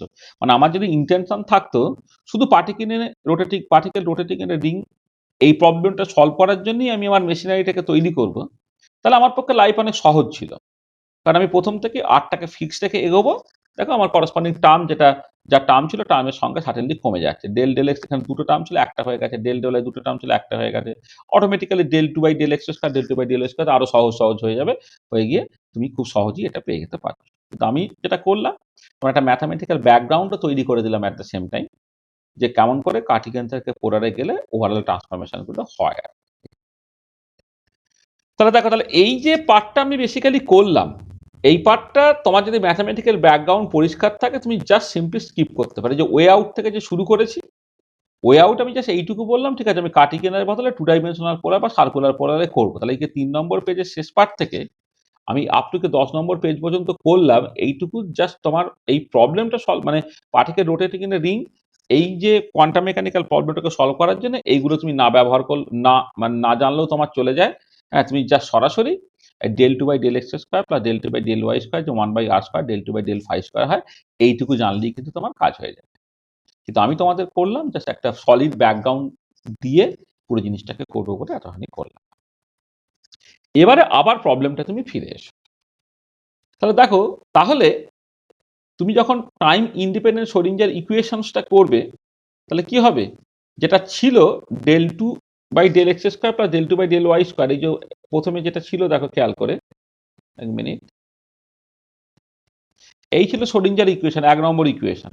তাহলে আমি del two by del x square plus del two by del y স্কোয়ারকে জাস্ট রিপ্লেস করে দেবো। কোনটা দিয়ে রিপ্লেস করবো না, রিপ্লেস করবো, দেখো এখানে যেটা করে দেওয়া আছে, one by R square del two by del phi square দিয়ে রিপ্লেস করবো। রিপ্লেস করলে টাইম ইন্ডিপেন্ডেন্ট শ্রোডিঞ্জার ইকুয়েশনটা কি হলো, minus H cross phi twice m one by R square del two by del phi square into psi phi equal to E psi phi. তাহলে এখন দেখো, যেটা ফাংশনটা আগে এক্স ওয়াই এর ফাংশন ছিল, এখন সেটা আর ফাই এর ফাংশন হবে। আর আর যেহেতু ফিক্সড, ওটা বেসিক্যালি হচ্ছে ফাই এর ফাংশন হবে। তাহলে এইটা হচ্ছে তোমার নতুন time independent Schrodinger equation in circular polar coordinate system. এটা আচ্ছা, এখানে দেখো এই যে এম আর স্কোয়ার যে পার্টটা, সেটা হচ্ছে মোমেন্ট অফ ইনার্শিয়া, যেটা একটা কনস্ট্যান্ট যখন আরটা ফিক্সড। একটা পার্টিকুলার পয়েন্টকে কেন্দ্র করে একটা এম মাসের কোনো একটা বডি যদি ঘোরে, ডিস্টেন্সটাকে আর মেনটেন করে, তাহলে এম আর স্কোয়ারটা হচ্ছে মোমেন্ট অফ ইনার্শিয়া। তো মোমেন্ট অফ ইনার্শিয়াটা যখন আর ফিক্সড থাকবে, তখন সেটা ফিক্সড হয়ে যাচ্ছে। তাহলে তুমি এম আর স্কোয়ারের জায়গায় আই বসিয়ে দাও, তাহলে minus H cross square by twice I d two psi phi by d phi square. এখন আর পার্শিয়াল ডেরিভেটিভ দেখার মানে নেই, কারণ সাইটা শুধুমাত্রই তো ফাই এর ফাংশন। ঠিক আছে, d two psi phi by d phi square তাহলে ই সাই ফাই হয়ে গেল। তাহলে এখান থেকে d two psi phi by d phi square হচ্ছে, এটা এদিকে চলে গেলে twice e I by h cross square psi phi equal to 0 হলো। মানে আমি এটা যেটা করছি, মানে আমি অ্যাজিভ যেন minus two I by h cross square দিয়ে গুণ করছি। তাহলে এই পার্টটা চলে গেল, এখানে হচ্ছে minus twice I e by h cross square হতো, সেটাকে বাঁ দিকে নিয়ে চলে গেলাম। এখানে d two psi phi by d phi square equal to two e I by h cross square psi phi equal to 0। তাহলে এখান থেকে d two psi phi by d phi square plus m square psi phi equal to 0 হলে যেখানে m স্কোয়ারটা হচ্ছে twice e I by H cross square, যেটা greater equal to 0। এটা এটা একটা পজিটিভ কোয়ান্টিটি আর কি, গ্রেটার ইকুয়াল টু 0। অর্থাৎ এখান থেকে এনার্জিটাকে বের করে ফেলতে পারবো m square h cross square by twice I. কিন্তু এম এর উপর কোনো রেস্ট্রিকশন আছে বা কি, এইগুলো আমাকে দেখতে হবে। তাহলে এইটা হচ্ছে আমার 3 নম্বর ইকুয়েশন। হ্যাঁ, তাই 3 নম্বর ইকুয়েশনটাকে আমাকে সলভ করতে হবে। মানে আমি শোরিঞ্জার ইকুয়েশন যেটা কার্টিগান কোঅর্ডিনেট সিস্টেমে ছিল, সেটাকে পোলার কোঅর্ডিনেট সিস্টেমে নিয়ে এসেছি, যেখানে আরটা ফিক্সড হয়ে গেছে। এবার সেইটাকে একটুখানি এদিক ওদিক করে আমি এরকম একটা ইকুয়েশনে পৌঁছালাম, equation 3 d two psi phi by d phi square m square psi phi equal to 0। এটা আচ্ছা, এবারে এটা আবার একটা linear second order differential equation. Linear second order differential equation যদি থাকে, একটা বাউন্ডারি কন্ডিশন ব্যবহার করতে হবে। সেই বাউন্ডারি কন্ডিশনটা এখানে হচ্ছে single valuedness criteria. Single valuedness ক্রাইটেরিয়াটা কি না, psi 2 pi plus phi equal to psi phi. অর্থাৎ যে দেখো, যখন একটা পার্টিকে তোমার ঘুরছে, এইকে ধরো এই পয়েন্টে তুমি আছো, তাহলে এবারে এইটা কিন্তু অরিজিনাল পজিশন ছিল এই জায়গায়, তাহলে এইখান থেকে ফাই অ্যাঙ্গেল ঘুরো এই জায়গায় যেতে পারো, আবার একবার পুরো ঘুরে 2 পাই প্লাস ফাই অ্যাঙ্গেল যাওয়ার পর এই পয়েন্টে পৌঁছাতে পারো। কিন্তু পয়েন্টটা তো বেসিক্যালি একই পয়েন্ট। তাহলে একই পয়েন্টে যদি পৌঁছাও, তাহলে ওয়েভ ফাংশনের ভ্যালুটা একই থাকতে হবে। অর্থাৎ যেটা দাঁড়াচ্ছে যে সাই এর ভ্যালুটা 2 পাই প্লাস ফাই এ, আর সাই এর ভ্যালুটা ফাই এর সমান থাকবে। এটাকে বলে সিঙ্গেল ভ্যালুডনেস ক্রাইটেরিয়া। তাহলে এই সিঙ্গেল ভ্যালুডনেস ক্রাইটেরিয়া তোমাকে ডিমান্ড করছে সাই 2 পাই প্লাস ফাই আর সাই ফাই হচ্ছে তোমার সমান। অর্থাৎ ইনিশিয়াল জায়গা থেকে ফাই অ্যাঙ্গেল ঘোরার পরে তুমি যেখানে পৌঁছাচ্ছ, 2 পাই প্লাস ফাই অ্যাঙ্গেল ঘোরার পরও তুমি একই জায়গায় গিয়ে বেশি পৌঁছাচ্ছ। এইটা তাহলে আমাকে যেটা করতে হচ্ছে যে এই 3 নম্বর ইকুয়েশনটাকে সলভ করতে হচ্ছে subject to the boundary condition বা এখানে single valuedness criteria psi 2 pi plus phi equal to psi. এটা আমাকে করতে হবে। তাহলে প্রবলেমটা এখন কোন জায়গায় এসে পৌঁছেছে বুঝতে পেরেছো? তাহলে আমি যেটা করলাম যে কার্টিকান কোঅর্ডিনেট সিস্টেমে শোরিঞ্জার ইকুয়েশনটাকে পোলার কোঅর্ডিনেটে লিখলাম, লিখে জাস্ট এম আর স্কোয়ারটা কিন্তু মোমেন্ট অফ ইনার্সিয়া, সেই মোমেন্ট অফ ইনার্সিয়া ফর্মে লিখে এটা ওখানে সিম্পলিফাই করে একটা বেশ চেনা ফর্মে এনে রাখার চেষ্টা করলাম। এবং এটাকে যখন সলভ করব, যখন আমি পার্টিকুলার বক্স প্রবলেম বা ইত্যাদি সলভ করেছিলাম, সেখানে তোমার এক্স ইকুয়াল টু 0 তে ওয়েভ ফাংশন ভ্যানিশ করছে, এক্স ইকুয়াল টু এল তে ভ্যানিশ করছে, এরকম বাউন্ডারি কন্ডিশন ছিল। এখন কিন্তু সেরকম নয়, এখানে সিঙ্গেল ভ্যালুডনেস ক্রাইটেরিয়াটাকে ব্যবহার করতে হবে। সাই 2 পাই প্লাস ফাই আর সাই ফাই তারা বেসিক্যালি সমান। ঠিক আছে?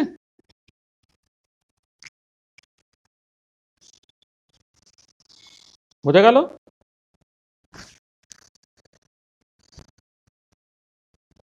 কি এখন পর্যন্ত ঠিক আছে তো? এবারে দেখো, এবারে খুব সহজ জিনিস। হ্যাঁ, তাহলে এই ধরনের ইকুয়েশন কি করে সলভ করে? D two psi phi by d phi square plus m square psi phi যদি 0 হয়, তাহলে এই প্রবলেম সলভ করে কি করে? এইভাবে করতে হয়, let the trial solution is psi phi equal to e to the power alpha phi. এটাকে ট্রায়াল সলিউশন তুমি ধরলে। তাহলে এবারে d Sai phi by d phi কত হচ্ছে? Alpha e two alpha. হ্যাঁ বলো।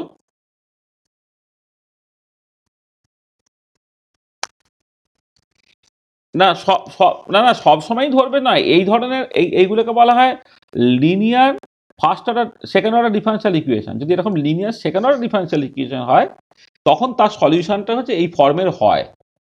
হ্যাঁ, এটাকে দেখানো যায় এই ফর্মের হয়, আর সেই জন্য আর কিছু না। হ্যাঁ, বুঝেছো? আর একটা ডিফারেন্সিয়াল ইকুয়েশন যখন তুমি সলভ করবে, সলভ করার তো বিভিন্ন টেকনোলজি আছে, সেটা নির্ভর করবে হচ্ছে ডিফারেন্সিয়াল ইকুয়েশনের নেচারটা কেমন। আর ডিফারেন্সিয়াল ইকুয়েশনের নেচার যদি এরকম দেখতে হয় যে মানে বেসিক্যালি এখানে যে কনস্ট্যান্ট কোএফিসিয়েন্ট আর কি, মানে d two y by d x square plus একটা কনস্ট্যান্ট ইন্টু ওয়াই যদি হয়, এই কনস্ট্যান্ট কোএফিসিয়েন্ট যদি থাকে, তাহলে তোমাকে এইরকমভাবেই করতে হয় জেনারেল সলিউশন। হ্যাঁ, এই যে হোমোজিনিয়াস ইকুয়েশনের সলিউশন দেবে উইথ কনস্ট্যান্ট কোএফিসিয়েন্ট, হ্যাঁ, তার ক্ষেত্রে সলিউশন স্কিমটা হচ্ছে এরকম। একটা অঙ্কের যে কোনো একটা বই দেখো যেখানে ডিফারেন্সিয়াল ইকুয়েশন আছে, এবং লিনিয়ার সেকেন্ড অর্ডার ডিফারেন্সিয়াল ইকুয়েশনে দেখবে সেই মানে ইকুয়েশনের ফর্মটা কেমন, মানে তার মতো করে তার জেনারেল সলিউশন কেমন হয় সেটা করে দেওয়া আছে দেখবে। সেখানে হচ্ছে তোমার সলিউশনগুলো এই e to the power alpha x টাইপের দেখতে হয় বলে সেইটা ধরেই আমি একদম করছি। ঠিক আছে? এটা আমাদের আমাদের যে বইটা আছে সেখানেও এটা ভালো করে করে দেওয়া আছে। আমাদের mathematics and statistics for chemist সেখানে যে ডিফারেন্সিয়াল ইকুয়েশনের যে চ্যাপ্টারটা আছে সেটা দেখো, সেখানে কিন্তু বলে দেওয়া আছে কেমন করে হবে। ঠিক আছে, চলো তাহলে আমরা এবারে তাহলে let the trial solution psi phi হচ্ছে e to the power alpha phi. তাহলে এবারে ডি সাই ডি ফাই যদি করো সেটা alpha e to the power alpha phi হলো, d two psi phi by d phi square করে alpha square e to the power alpha phi হলো, অর্থাৎ alpha square সাই হলো। আর এবারে এই ইকুয়েশনে বসিয়ে দাও তুমি, এই ইকুয়েশনে D two psi phi by d phi স্কোয়ারটা হয়ে যাচ্ছে আলফা স্কোয়ার সাই ফাই, আর তার সঙ্গে এম স্কোয়ার সাই ফাই ছিল, তো সাই ফাইটা কমন নিয়ে নিলাম, alpha square plus m square into psi phi equal to 0। তাহলে এইখান থেকে আইদার দুটো জিনিসের গুণফল যেহেতু 0, either Sai phi equal to 0 অথবা alpha square plus m square equal to 0। সেখানে আলফা কত হলো প্লাস মাইনাস আই এম, মানে আলফা স্কোয়ারটা মাইনাস এম স্কোয়ার হয়ে গেল, -1 মানে হচ্ছে আই স্কোয়ার, সেখানে আলফাটাকে প্লাস মাইনাস আই এম। আর এবারে সাই ফাই যদি 0 হয়ে যায় সেটাকে ট্রিভিয়াল সলিউশন দেয়। ট্রিভিয়াল সলিউশন মানে ফিজিক্যালি ইনসিগনিফিকেন্ট সলিউশন। কেন এটা ফিজিক্যালি ইনসিগনিফিকেন্ট? কারণ ওয়েভ ফাংশন যদি ভ্যানিশ করে যায় তাহলে প্রবাবিলিটি ডেন্সিটিটাই 0 হয়ে যায়, তার মানে তো এই সলিউশনটা করা না করা সমান, আর 0 ইকুয়াল টু 0 টাইপের হয়ে যাচ্ছে। তাহলে জেনারেল সলিউশনটা যখন করবে সেখানে আলফার ভ্যালু প্লাস আই এম এবং মাইনাস আই এম নেবে। জেনারেল সলিউশন মানে তার দুটো সলিউশন কি হয়, একটা হচ্ছে e to the power I m phi, একটা e to the power minus I m phi. আর যদি লিনিয়ার ইকুয়েশন হয় তুমি সবসময় জেনারেল সলিউশনটাকে A e to the power I m phi plus B e to the power minus I m phi এইরকমভাবে লিখতে পারো। তাহলে এই হচ্ছে আমার জেনারেল সলিউশনটা বেরোলো, A e to the power I m plus plus B e to the power minus I m phi. মানে যে কোনো একটা সলিউশনে তুমি নিতে পারতে, মানে e to the power I m phi তার সঙ্গে একটা কনস্ট্যান্ট গুণ করলো, যেহেতু একটা লিনিয়ার ইকুয়েশন সেটা স্যাটিসফাই করবে, এখানে কনস্ট্যান্টটাকে গুণ করে দেওয়া হয়। অথবা আলফার ভ্যালু মাইনাস নিয়ে সলিউশনটা হচ্ছে e to the power minus I m phi হলো, তার সঙ্গে একটা কনস্ট্যান্ট তুমি সবসময় গুণ করে দিতে পারো, এবং তাদের লিনিয়ার কম্বিনেশনে যদি নাও সেটাও কিন্তু একটা সলিউশন হবে। সেটা হচ্ছে লিনিয়ার ইকুয়েশনের বৈশিষ্ট্য এটা। তাহলে এই হচ্ছে আমার জেনারেল সলিউশনটা তুমি পেয়ে গেলে। ঠিক আছে, তাহলে জাস্ট যদি এরকম ডিফারেন্সিয়াল ইকুয়েশন থাকে তাহলে তার সলিউশন একদম স্ট্যান্ডার্ড টেকনিক এইরকমভাবে আমি করে দিলাম। ঠিক আছে, হলো? আচ্ছা আচ্ছা, এবারে ব্যাপারটা যেটা হচ্ছে যে যদিও এখানে আমি দুটো পার্ট নিয়েছি, e to the power I m phi e to the power minus I m phi, তাদের লিনিয়ার কম্বিনেশন নিয়েছি, দুটোই কিন্তু অ্যাকচুয়ালি নেওয়ার দরকার নেই। কেন নেওয়ার দরকার নেই একটু খেয়াল করে দেখো। দেখো প্রথম যে সলিউশনটা e to the power I m phi সেটাকে যদি সাই প্লাস বলি, আর পরের সলিউশনটা e to the power minus I m phi psi minus বলি। আচ্ছা এবারে যদি আমি এম এর উপর কোনো রেস্ট্রিকশন না দিই কি হচ্ছে দেখো। প্রথম কথা দেখো, আমি এম এর ভ্যালু যদি 0 বসাই, আমি এমটাকে কি বলেছিলাম না, এমটা মানে এখানে যখন আমি ওই এটাকে লিখেছিলাম এইখানে জাস্ট এইটুকু বলেছি এম স্কোয়ারটা গ্রেটার ইকুয়াল টু 0। তাহলে এম স্কোয়ারটা গ্রেটার ইকুয়াল টু 0 হলে এমটা তো 0 পজিটিভ নেগেটিভ সব হতে পারে। তাহলে এমটা 0 হলে দেখো এইখান থেকে 1 পাচ্ছ, এখান থেকে 1 পাচ্ছ। এম এর ভ্যালু +1 করলে এটা e to the power i phi, এটা e to the power minus i phi. M এর ভ্যালু -1 করলে এটা e to the power minus i phi, এটা e to the power i phi. M এর value +2 করলে এটা e to the power 2 i phi, e to the power minus 2 i phi. M এর value -2 করলে এটা e to the power minus 2 i phi, এটা e to the power 2 i phi. এবার একটু ভালো করে খেয়াল করে দেখো, দেখো যদি তুমি এম এর পজিটিভ নেগেটিভ 0 সব ভ্যালুগুলোকে নাও, তাহলে দেখো তোমার একই ফাংশন দুবার করে আসছে। E to the power i phi, এখানে e to the power i phi, e to the power minus i phi, এখানে e to the power minus i phi. এবার ব্যাপারটা কি হচ্ছে যে তোমার সবসময় কিন্তু লিনিয়ারলি ইন্ডিপেন্ডেন্ট ফাংশনসগুলোই হচ্ছে ডিফারেন্ট স্টেট রিপ্রেজেন্ট করে। সবসময় তোমাকে শুধুমাত্র লিনিয়ারলি ইন্ডিপেন্ডেন্ট ফাংশনগুলোকেই নিতে হবে। Only linearly independent functions represent different states. এটা তাহলে একই ফাংশন দুবার নেওয়া যাবে না।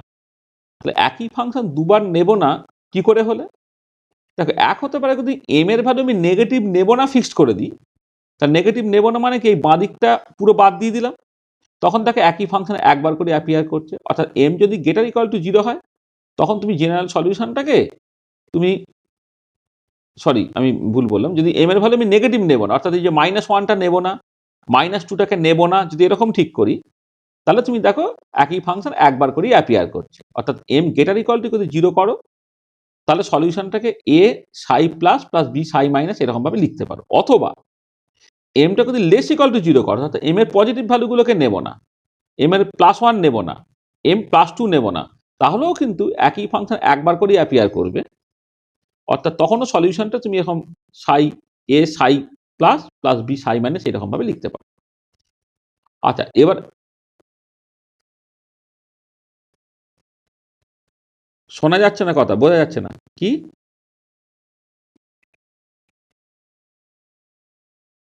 না না না না ন্যাচারাল এখন না না না না এখনো ন্যাচারাল নাম্বার কিছু নিইনি।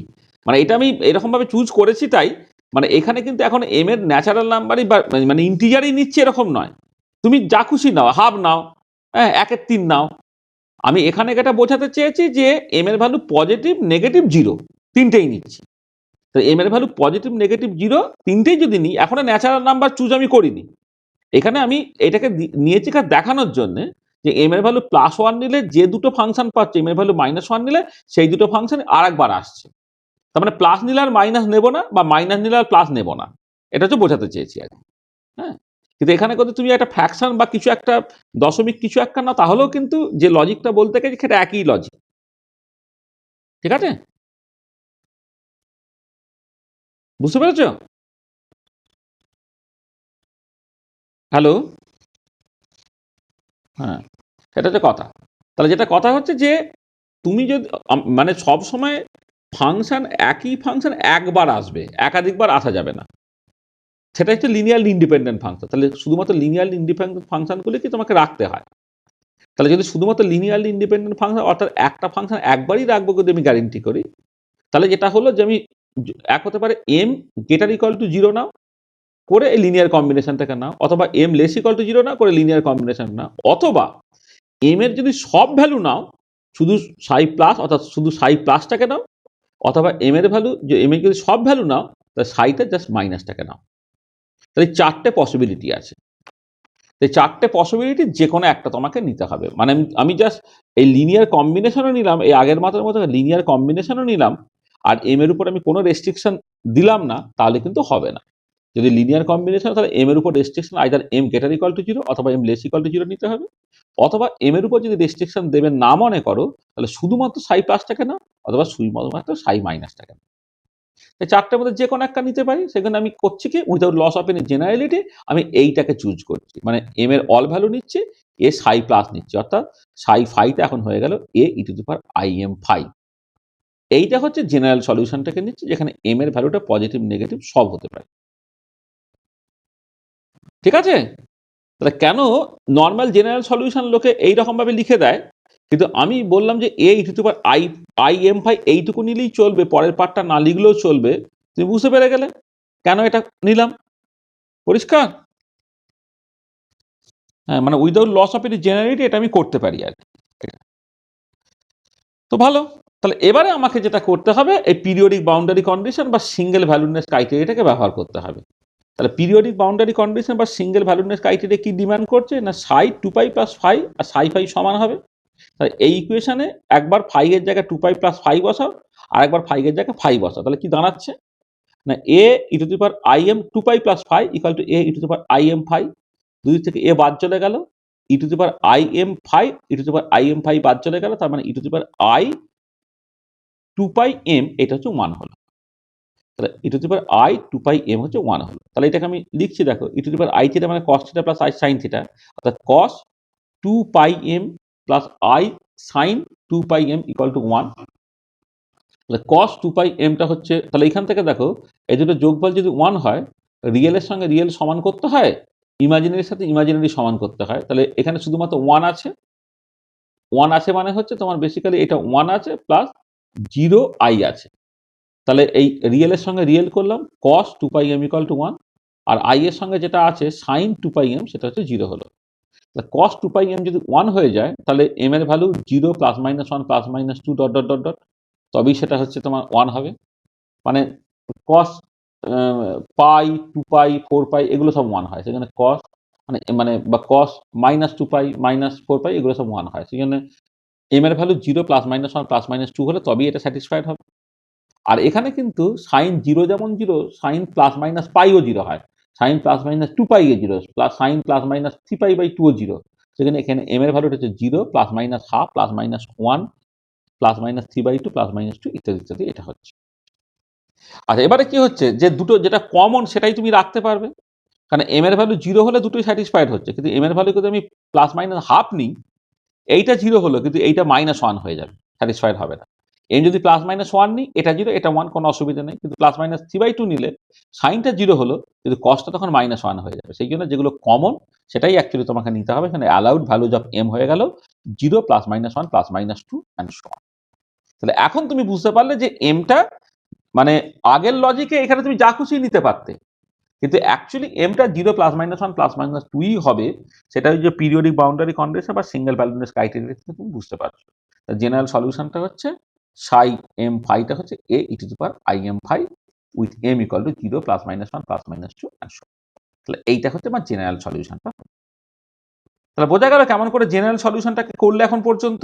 ঠিক আছে, এই যে একদম কার্টিসিয়ান থেকে পোলারে তুমি লিখে ফেলেছো, কার্টিসিয়ান থেকে পোলারে লিখে ফেলার পরে 3 নম্বর শ্রোডিঞ্জার ইকুয়েশনটাকে লিখেছো, তারপরে তুমি এই তার সলিউশনটাকে পরপর করে করছো, করে একবারে বাউন্ডারি কন্ডিশন ফান্ডিশনে বসিয়ে জেনারেল সলিউশনটা তোমার A e to the power I m phi হলো with m equal to 0 plus minus 1 plus minus 2 dot dot dot.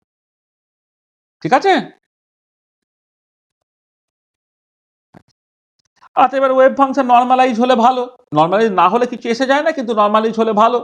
তাহলে নর্মালাইজ করলে কি হবে, ইন্টিগ্রাল ওভার অল স্পেস সাই স্টার সাই ডি ফাই সেটা 1 হতে হবে।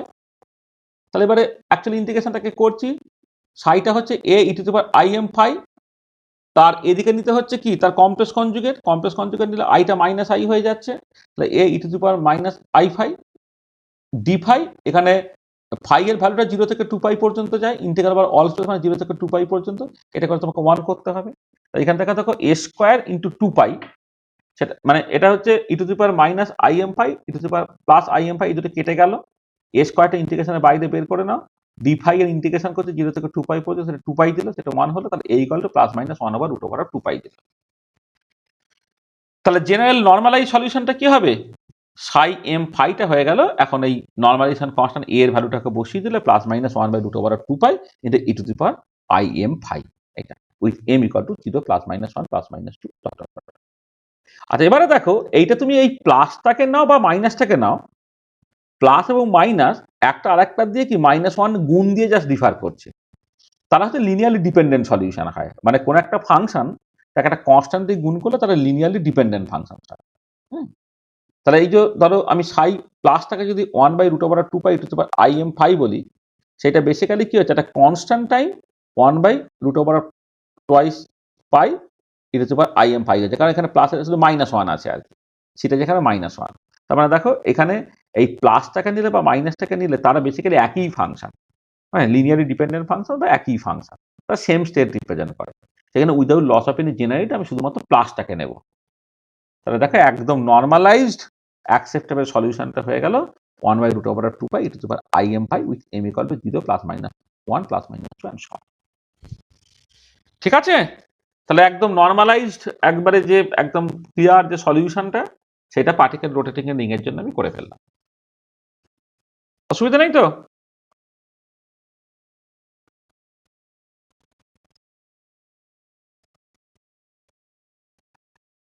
হ্যাঁ দেখো এবারে এবারে দেখো এই যে প্লাস আর মাইনাস, যদি মাইনাসটা আর প্লাসের মধ্যে তফাৎটা কি, যে মানে ধরো মানে তুমি একটা -1 দিয়ে গুণ করলে তো আরেকটা পেয়ে যাচ্ছ, তাই না? মানে যদি প্লাস সলিউশনটা নাও সেটা 1 by root over 2 pi to the power I m phi, আর মাইনাস সলিউশনটা করলে কি পাচ্ছ, প্লাস সলিউশনের সঙ্গে একটা -1 গুণ করলেই পেয়ে যাচ্ছ, তাই তো? হলো। এবার একটা লিনিয়ার, তার মানে কি তুমি ভাবো যে একটা সলিউশন যদি তোমার লেটস সে সাই হয়, আর একটা সলিউশন কনস্ট্যান্ট টাইম সাই, তাই তো? যেখানে সিটা হচ্ছে এখানে -1, তাই না? আচ্ছা এবারে যদি তুমি শ্রোডিঞ্জার ইকুয়েশনটাকে দেখো তাহলে এইচ সাই ইকুয়াল টু ই সাই, এটা হচ্ছে একটা লিনিয়ার ইকুয়েশন, সেটা হচ্ছে শ্রোডিঞ্জার ইকুয়েশন। এবারে এইচটা সাই এর বদলে সি ইন্টু সাই বসাও, কি হবে, এই যে লিনিয়ার অপারেটর সিটা জাস্ট বাইরে চলে এলো, এইচ সাই হয়ে গেল, তা সি ইন্টু ই সাই হলো, তাহলে ই ইন্টু দেখো সি সাই হয়ে গেল এইটা। তার মানে কি সাই যদি একটা সলিউশন হয় সিসাইও তার সলিউশন হচ্ছে। তাহলে সাই এবং কনস্ট্যান্ট টাইম সাই তারা লিনিয়ারলি ডিপেন্ডেন্ট ফাংশন, তারা দেখো বেসিক্যালি সেম স্টেট রিপ্রেজেন্ট করে, তারা সেম শ্রোডিঞ্জার ইকুয়েশনকে স্যাটিসফাই করছে উইথ দ্য সেম এনার্জি। সেখানে এদের মধ্যে অ্যাকচুয়ালি কোনো তফাৎ নাই। এটা যখন দেখবে কোয়ান্টাম মেকানিক্সে পস্টুলেট 1 পড়েছিলাম সেখানে খুব ভালো করে বলেছিলাম যে যদি সাই একটা সলিউশন হয় ইন কনস্ট্যান্ট টাইম সাই, সেটাও তারা একটা সলিউশন হবে উইথ দ্য সেম এনার্জি, অর্থাৎ তারা বেসিক্যালি সেম স্টেট রিপ্রেজেন্ট করে। ঠিক আছে? তাহলে এবারে এই প্লাস আর মাইনাস, তুই প্লাস আর মাইনাস একটার সাথে কোথায় ডিফার করছে? ফাংশনে তো কিছু ডিফার করছে না, শুধুমাত্র একটা -1 দিয়ে গুণ আছে কি নাই। -1 দিয়ে গুণ করা মানে -1টা কিন্তু কনস্ট্যান্ট। তাহলে একটা ফাংশনকে আর একটা ফাংশনের সঙ্গে একটা কনস্ট্যান্ট গুণ করেই যেহেতু পেয়ে যাচ্ছ, তারা লিনিয়ারলি ডিপেন্ডেন্ট ফাংশন হয়ে গেল। আর linearly dependent function same state represent করে। মানে কোন একটা ফাংশন তার সঙ্গে যে কোনো কনস্ট্যান্ট তুমি গুণ করে দাও সেটা সেম শ্রোডিঞ্জার ইকুয়েশনকে স্যাটিসফাই করবে উইথ দ্য সেম এনার্জি। তার মানে সে আর নতুন কোনো ফাংশন হতে পারে না। তাহলে বেসিক্যালি সেম স্টেট। ওই জন্য তুমি মাইনাসটাকেও নিতে পারতে অথবা প্লাসটাকেও নিতে পারতে, দুটোকেই নেবে না। এবার আমি উইদাউট লস অফ জেনারেলিটি প্লাসটাকেই নিচ্ছি। যদি প্লাসটা নেওয়ার সুযোগ থাকে কে মানে মাইনাসটা বয়ে বেড়াবো কেন? ঠিক আছে, বোঝা গেল? তাহলে এই হচ্ছে তোমার সলিউশনটা। ভালো। আচ্ছা, এনার্জিটা তাকে অলরেডি করেছিলাম m square h cross square by twice m. এখন তারা এনার্জি আইগেন ভ্যালুটা পেয়ে গেল, শুধু এম এর ভ্যালুটা 0 প্লাস মাইনাস 1 প্লাস মাইনাস 2 ইত্যাদি বেরিয়ে গেল। তাহলে এই হচ্ছে এনার্জি এক্সপ্রেশন। তাহলে আগেরটা হলো নর্মালাইজড ওয়েভ ফাংশন, আর হচ্ছে এনার্জি। তাহলে আমাদের তো যে কোনো একটা কোয়ান্টাম মেকানিক্যাল প্রবলেম সলভ করা মানে হচ্ছে ওয়েভ মানে আইগেন ফাংশন এবং আইগেন ভ্যালু বের করা, মানে ওয়েভ ফাংশন এবং এনার্জি বের করা, সেটা আমি বের করে ফেললাম। আচ্ছা, এবার সেই এনার্জি নিয়ে দু একটা কথাবার্তা বলে নিই। As only some specific values of energy are allowed, energy levels are discrete or quantized. মানে এখানে এম এর তো যে কোনো ভ্যালু তুমি নিতে পারছো না, এম এর কিছু স্পেসিফিক ভ্যালু নিচ্ছ মানে এনার্জির কিছু স্পেসিফিক ভ্যালু থাকবে, এখানে এনার্জিটা ডিসক্রিট বা কোয়ান্টাইজড হবে। আর এখানে কিন্তু এম ইকুয়াল টু 0টা অ্যালাউড। তাহলে এম যদি 0টা অ্যালাউড হয় তাহলে মিনিমাম পসিবল এনার্জি কত হচ্ছে? 0 হচ্ছে। তাকে বলা হবে 0 পয়েন্ট এনার্জি। আচ্ছা, এবারে 0 পয়েন্ট এনার্জি 0 কি হতে পারে? তার জন্য কি হাইসেনবার্গ আনসার্টেনিটি প্রিন্সিপাল ভায়োলেট হয়ে যাচ্ছে না তো? দেখো, আমরা যখন হাইসেনবার্গ আনসার্টেনিটি প্রিন্সিপাল পড়েছিলাম সেইখানে, বা পার্টিকেলের বক্স হাইড্রোজেন পার্টিকেলের বক্স সিম্পল হারমোনিক অসিলেটর প্রবলেমগুলো যখন পড়েছি সেখানে বলেছি যে 0 পয়েন্ট এনার্জি 0 হতে পারবে না, হলে হাইসেনবার্গ আনসার্টেনিটি প্রিন্সিপাল ভায়োলেটেড হয়ে যাবে। পার্টিকেলের বক্স সিম্পল হারমোনিক অসিলেটরের ক্ষেত্রে সত্যি ভায়োলেটেড হচ্ছে, আমি দেখেছিলাম। সেই জন্য ওক্ষেত্রে মিনিমাম পসিবল এনার্জিটা 0 নেওয়া হয়নি, নন জিরো কিছু একটাই নেওয়া হয়েছে। কিন্তু এক্ষেত্রে 0 পয়েন্ট এনার্জি 0 হলেও কিন্তু হাইসেনবার্গ আনসার্টেনিটি প্রিন্সিপাল ভায়োলেটেড হয় না। কেন হয় না? দেখো, 0 পয়েন্ট এনার্জি ঠিক আছে 0। আচ্ছা, এই পার্টিকুলার কেসে কোনো পোটেনশিয়াল এনার্জি নেই, পুরোটাই কাইনেটিক এনার্জি। তাহলে এখানে kinetic energy rotational kinetic energy. Rotational kinetic energy কত? এল স্কোয়ার বাই টুয়াইস আই। তাহলে সেটা 0 হলো। তাহলে সেখান থেকে এল স্কোয়ারটা 0 হলো, এল 0 হলো, অর্থাৎ uncertainty in angular momentum delta L বা সিগমা এল সেটা হচ্ছে 0 হলো।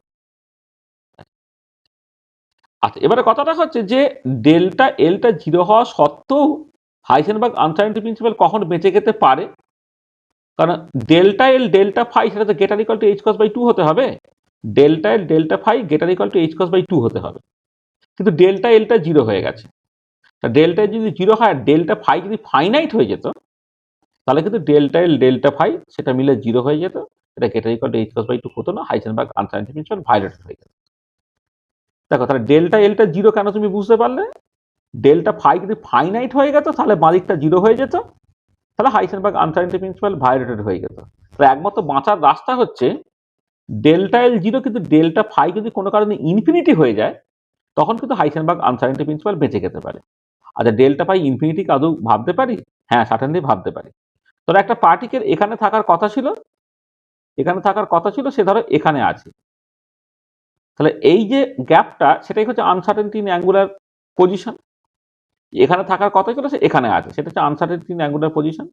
আচ্ছা, এবারে এইটা যদি একবার ঘুরে গিয়ে এখানে থাকতো, দুবার ঘুরে গিয়ে এখানে থাকতো, 100 বার ঘুরে গিয়ে এখানে থাকতো, বা লক্ষ লক্ষ কোটি বার ঘুরে গিয়ে এখানে থাকতো, তাহলেও তো সেই তুমি দেখতে পাচ্ছ যে মানে এই পজিশনে থাকার কথা এই পজিশনে রইল। কিন্তু তার মধ্যে তাহলে আনসার্টেনটি ইন পজিশন যখন আমি বলবো, আনসার্টেনটি ইন অ্যাঙ্গুলার পজিশন যখন আমি বলবো, তখন কিন্তু সেটা যেমন ফাইও ভাবতে পারো, ডেল্টা ফাইও ভাবতে পারো, 2 পাই এন প্লাস ডেল্টা ফাইও ভাবতে পারো, যেখানে এন এর ভ্যালু যা খুশি হতে পারে। মানে একবার ঘুরে গিয়ে যদি এখানে আসে তাহলেই আনসার্টেনটিটা হয়ে যাচ্ছে 2 পাই প্লাস ডেল্টা ফাই। দুবার ঘুরে গিয়ে হলে 4 pi plus delta phi and so on. তো এখানে এনটা যেহেতু আপ টু ইনফিনিটি পর্যন্ত হতে পারে, আপ টু যদি ইনফিনিটি পর্যন্ত হতে পারে, ডেল্টা ফাইটা ইনফিনিটি হতে পারে, আর ডেল্টা ফাই যদি ইনফিনিটি হতে পারে তাহলে ডেল্টা এল জিরো হওয়া সত্ত্বেও হচ্ছে হাইসেনবার্গ আনসার্টেনিটি প্রিন্সিপাল বেঁচে যেতে পারে। কারণ জিরোর সঙ্গে ইনফিনিটি গুণ করলে তার ভ্যালু যা খুশি হতে পারে, তার ভ্যালু কি সবসময় জিরো হবে সেরকম নয়, জিরো হতে পারে, ইনফিনিটি হতে পারে, ফাইনাইট কিছু একটা হতে পারে। তাহলে হাইসেনবার্গ আনসার্টেনিটি প্রিন্সিপাল বেঁচে যেতে পারে যদি ডেল্টা ফাইটা মানে ইনফিনিটি হয়, এবং ডেল্টা ফাইটা দেখে ইনফিনিটি হওয়ার সুযোগ আছে।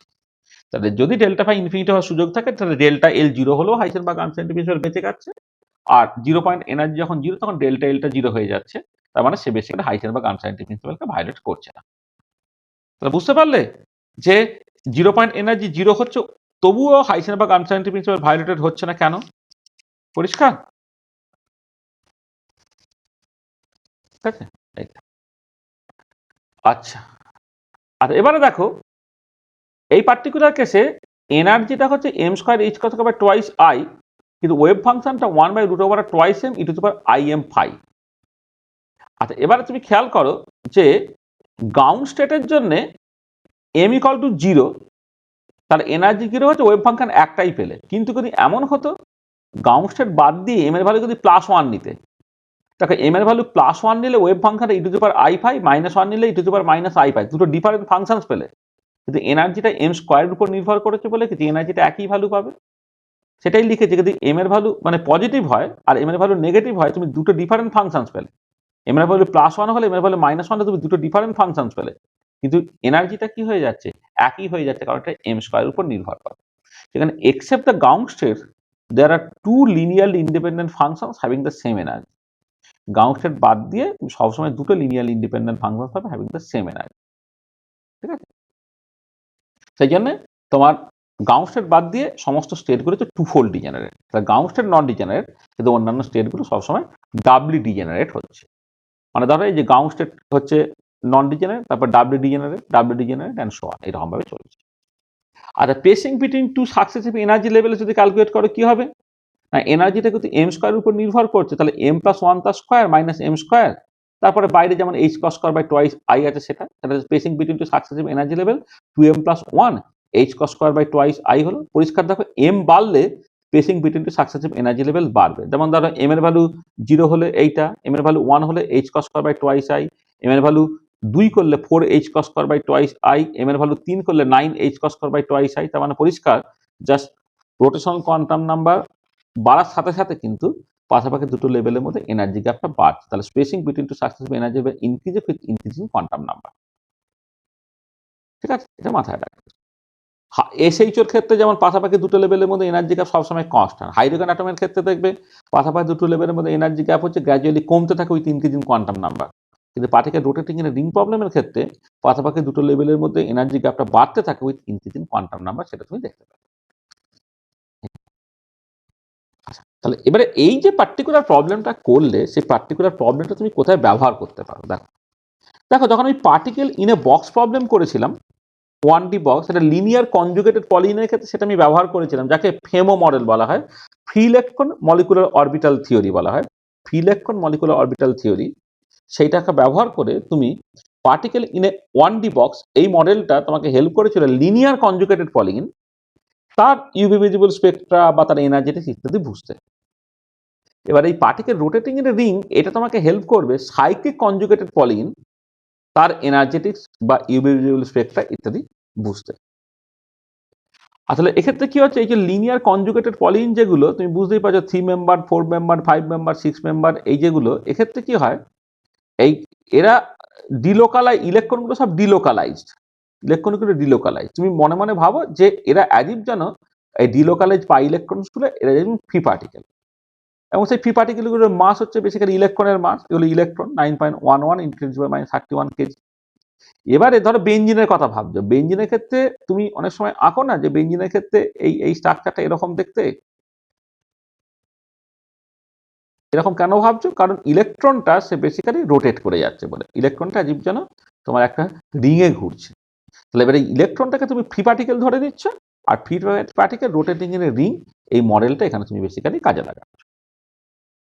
তাহলে এবারে দেখো তুমি যদি এরকম করে ভাবো যে সারকামফারেন্সটা হচ্ছে তোমার 2πr, এই সারকামফারেন্সটা হচ্ছে তোমার এই জাস্ট এই যে বেঞ্জিনের যে 6টা বন্ডের যে যোগফল তার সঙ্গে সমান যদি তুমি ধরে নাও, মানে আমি এই হেক্সাগনটাকে একটা সার্কেল হিসেবে অ্যাপ্রক্সিমেট করছি। হেক্সাগনকে একটা সার্কেল হিসেবে যদি অ্যাপ্রক্সিমেট করো, তার 2πr হচ্ছে তার 6টা যে বন্ডের লেন্থের যোগফল 6 × 1.39 অ্যাংস্ট্রম, সেখান থেকে তুমি 8টাকে বের করে ফেলবা।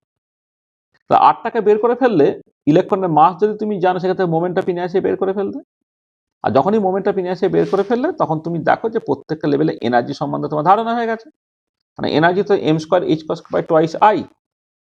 তাহলে এবারে দেখো, তুমি যখন এমটা, এবারে বেঞ্জিনের ক্ষেত্রে এই যে বিভিন্ন যে অরবিটাল গুলো আছে, সেখানে ইলেকট্রন গুলো কেমন থাকবে, গ্রাউন্ড স্টেটে দুটো, এখানে দুটো, এখানে দুটো, তাহলে এইরকম ভাবে থাকছে। তাহলে এই m = +-1 যেটা, সেটা হচ্ছে হোমো, আর m = +-2টা হচ্ছে তোমার লুমো। তাহলে আমি যদি প্রথমে গ্রাউন্ড স্টেট এনার্জিটাকে ক্যালকুলেট করি, তাহলে হচ্ছে গ্রাউন্ড স্টেটের মানে একদম m = 0 তে এনার্জিটা 0, সেখানে দুটো ইলেকট্রন আছে, তার 2 × 0। তার উপরটায় হচ্ছে তোমার এনার্জিটা h²/2, এখানে 4টে ইলেকট্রন আছে, 2h²/i। এটা হচ্ছে গ্রাউন্ড স্টেট এনার্জি হলো। এবারে m = +-2, সেটা হচ্ছে লোয়েস্ট আনঅকুপাইড মলিকুলার অরবিটাল। m = +-1 হচ্ছে হাইয়েস্ট অকুপাইড মলিকুলার অরবিটাল। তাহলে হোমোলুমো এনার্জি গ্যাপটা 3h²/2i। এবার ট্রানজিশনের জন্য যে ওয়েভ লেন্থ, সেটাকে ল্যামডা ম্যাক্স তুমি ধরো, তাহলে hc/λ max, এটা হচ্ছে 3h²/8π²i। সেক্ষেত্রে ল্যামডা ম্যাক্সটা তুমি বের করে ফেলতে পারলে। তার মানে দেখো, তাহলে লিনিয়ার কনজুগেটেড পলিন, হ্যাঁ, সেইটা যেমন particle in a box model দিয়ে করতে পারো। আর সাইক্লিক কনজুগেটেড পলিন মানে অ্যারোমেটিক, নন অ্যারোমেটিক, অ্যান্টি অ্যারোমেটিক, এই যে কম্পাউন্ডগুলো আর কি, তাদের ক্ষেত্রে তুমি particle rotating in a ring এটাকে ব্যবহার করে তুমি এটাকে করতে পারছো। মানে তুমি মানে তার ইউভি ভিজুয়াল স্পেকট্রা বা তার এনার্জেটিক্স নিয়ে তুমি বুঝতে পারছো। ঠিক আছে, বোঝা গেল? তাহলে এই particle rotating in a ring মডেলটা কেমন করে তোমার সাইক্লিক কনজুগেটেড পলিনের স্পেকট্রা বুঝতে সাহায্য করছে, বোঝা যাচ্ছে?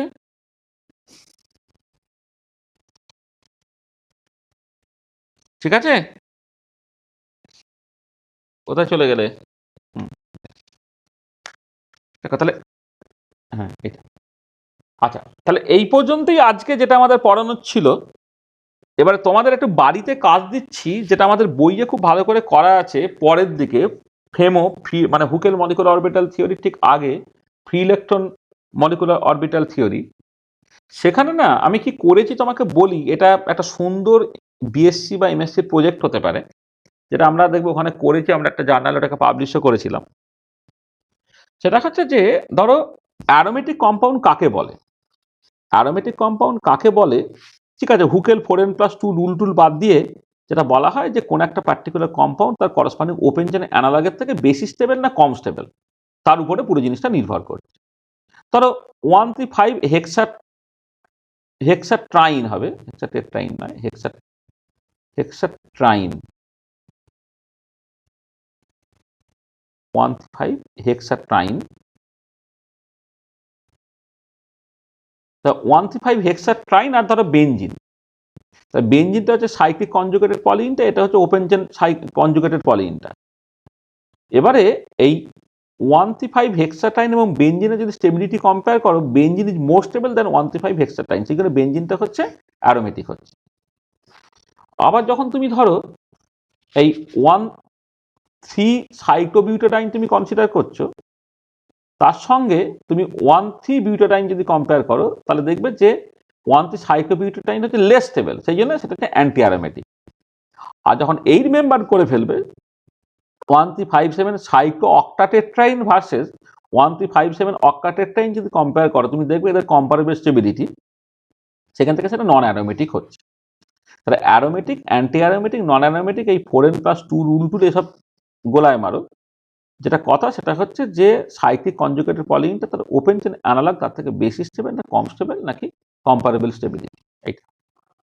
তাহলে দেখো, এবারে কথাটা হচ্ছে তাদের এই স্টেবিলিটিটা তুমি এইরকম করে ভাবো যে যখন সাইক্লিক কনজুগেটেড পলিনটা, তাকে তুমি পার্টিকেল রোটেটিং এর রিং মডেল দিয়ে ভাবো, আর লিনিয়ার কনজুগেটেড পলিনটাকে তুমি ওটাকে particle in a box problem দিয়ে ভাবো। তাহলে লিনিয়ার কনজুগেটেড পলিনটাকে particle in a box model দিয়ে ভাবো, আর সাইক্লিক কনজুগেটেড পলিনটা হচ্ছে পার্টিকেল রোটেটিং এর রিং প্রবলেম দিয়ে ভাবো, করে তার ইলেকট্রন ডিস্ট্রিবিউশনগুলোকে বসে তুমি এনার্জিটাকে ক্যালকুলেট করো। দেখবে এই বেঞ্জিনের ক্ষেত্রে সার্টেনলি এই সাইক্লিক কনজুগেটেড পলিন বা বেঞ্জিনটা ইজ মোর স্টেবল হয়ে যাচ্ছে দেন তার ওপেন চেন অ্যানালগ। এদের ক্ষেত্রে তুমি দেখবে সাইক্লিক কনজুগেটেড পলিনটা অ্যাকচুয়ালি তোমার কম স্টেবল হচ্ছে কম্পারেটিভ টু এইটা ওপেন চেন। এদের ক্ষেত্রে কম্পারেবল স্টেবিলিটি থাকছে। সেখান থেকে তুমি বলতে পারবে কোনটা অ্যারোমেটিক, কোনটা অ্যান্টি অ্যারোমেটিক, কোনটা নন অ্যারোমেটিক। অর্থাৎ পার্টিকেলের বক্স মডেল আর পার্টিকেল রোটেটিং এর রিং মডেল, এই দুটো জিনিস তোমাকে অ্যাকচুয়ালি হেল্প করবে একটা হুকেল থিওরির আগে এটা free electron molecular orbital theory, যা দিয়ে কোন একটা particular cyclic conjugated Pauline aromatic নাকি নন অ্যারোমেটিক নাকি অ্যান্টি অ্যারোমেটিক, এইটা তোমার বুঝতে সুবিধা হবে। তাহলে এইটা তোমাকে একটু হোমওয়ার্ক হিসেবে দিলাম। হ্যাঁ বলো বলো।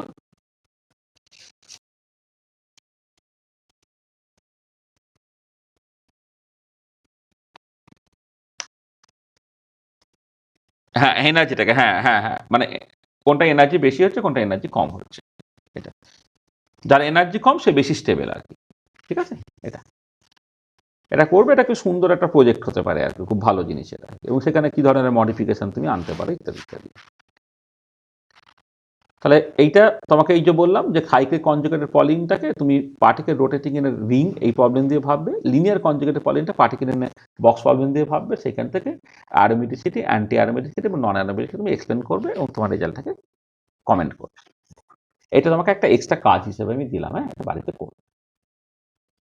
তাহলে এই হচ্ছে all about particle rotating in a ring. তাহলে আমরা যেহেতু মানে এটা একটা বড় পোর্শন, আমি যেহেতু প্রবলেমগুলো পোলার কোঅর্ডিনেট সিস্টেমে করছি, আমি ৮-১০ পাতা মাঝে আমি বেসিক্যালি হচ্ছে ম্যাথামেটিক্যাল ব্যাকগ্রাউন্ড তৈরি করেছি। সেই ব্যাকগ্রাউন্ডটা তৈরি করার পর নর্মাল প্রবলেমটাকে আমি করলাম। ভীষণ ইন্টারেস্টিং কেসটা, তোমরা ভালো করে করবে। তবে আমরা এখানে আজকে শেষ করে দিলাম। আমরা তাহলে নেক্সট ক্লাসে কি করবো একটুখানি বলে নিই। নেক্সট ক্লাসে যেটা হবে, নেক্সট ক্লাসে আমরা চলে যাবো হচ্ছে রিজিড রোটার প্রবলেম।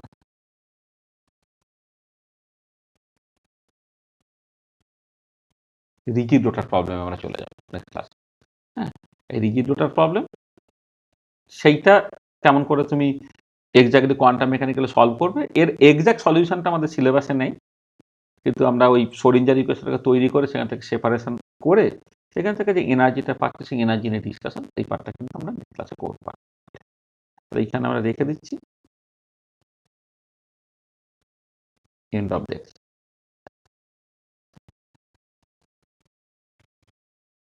এবারে বলো তোমরা, তোমাদের কিছু সমস্যা টমস্যা থাকলে আমাকে বলে নাও।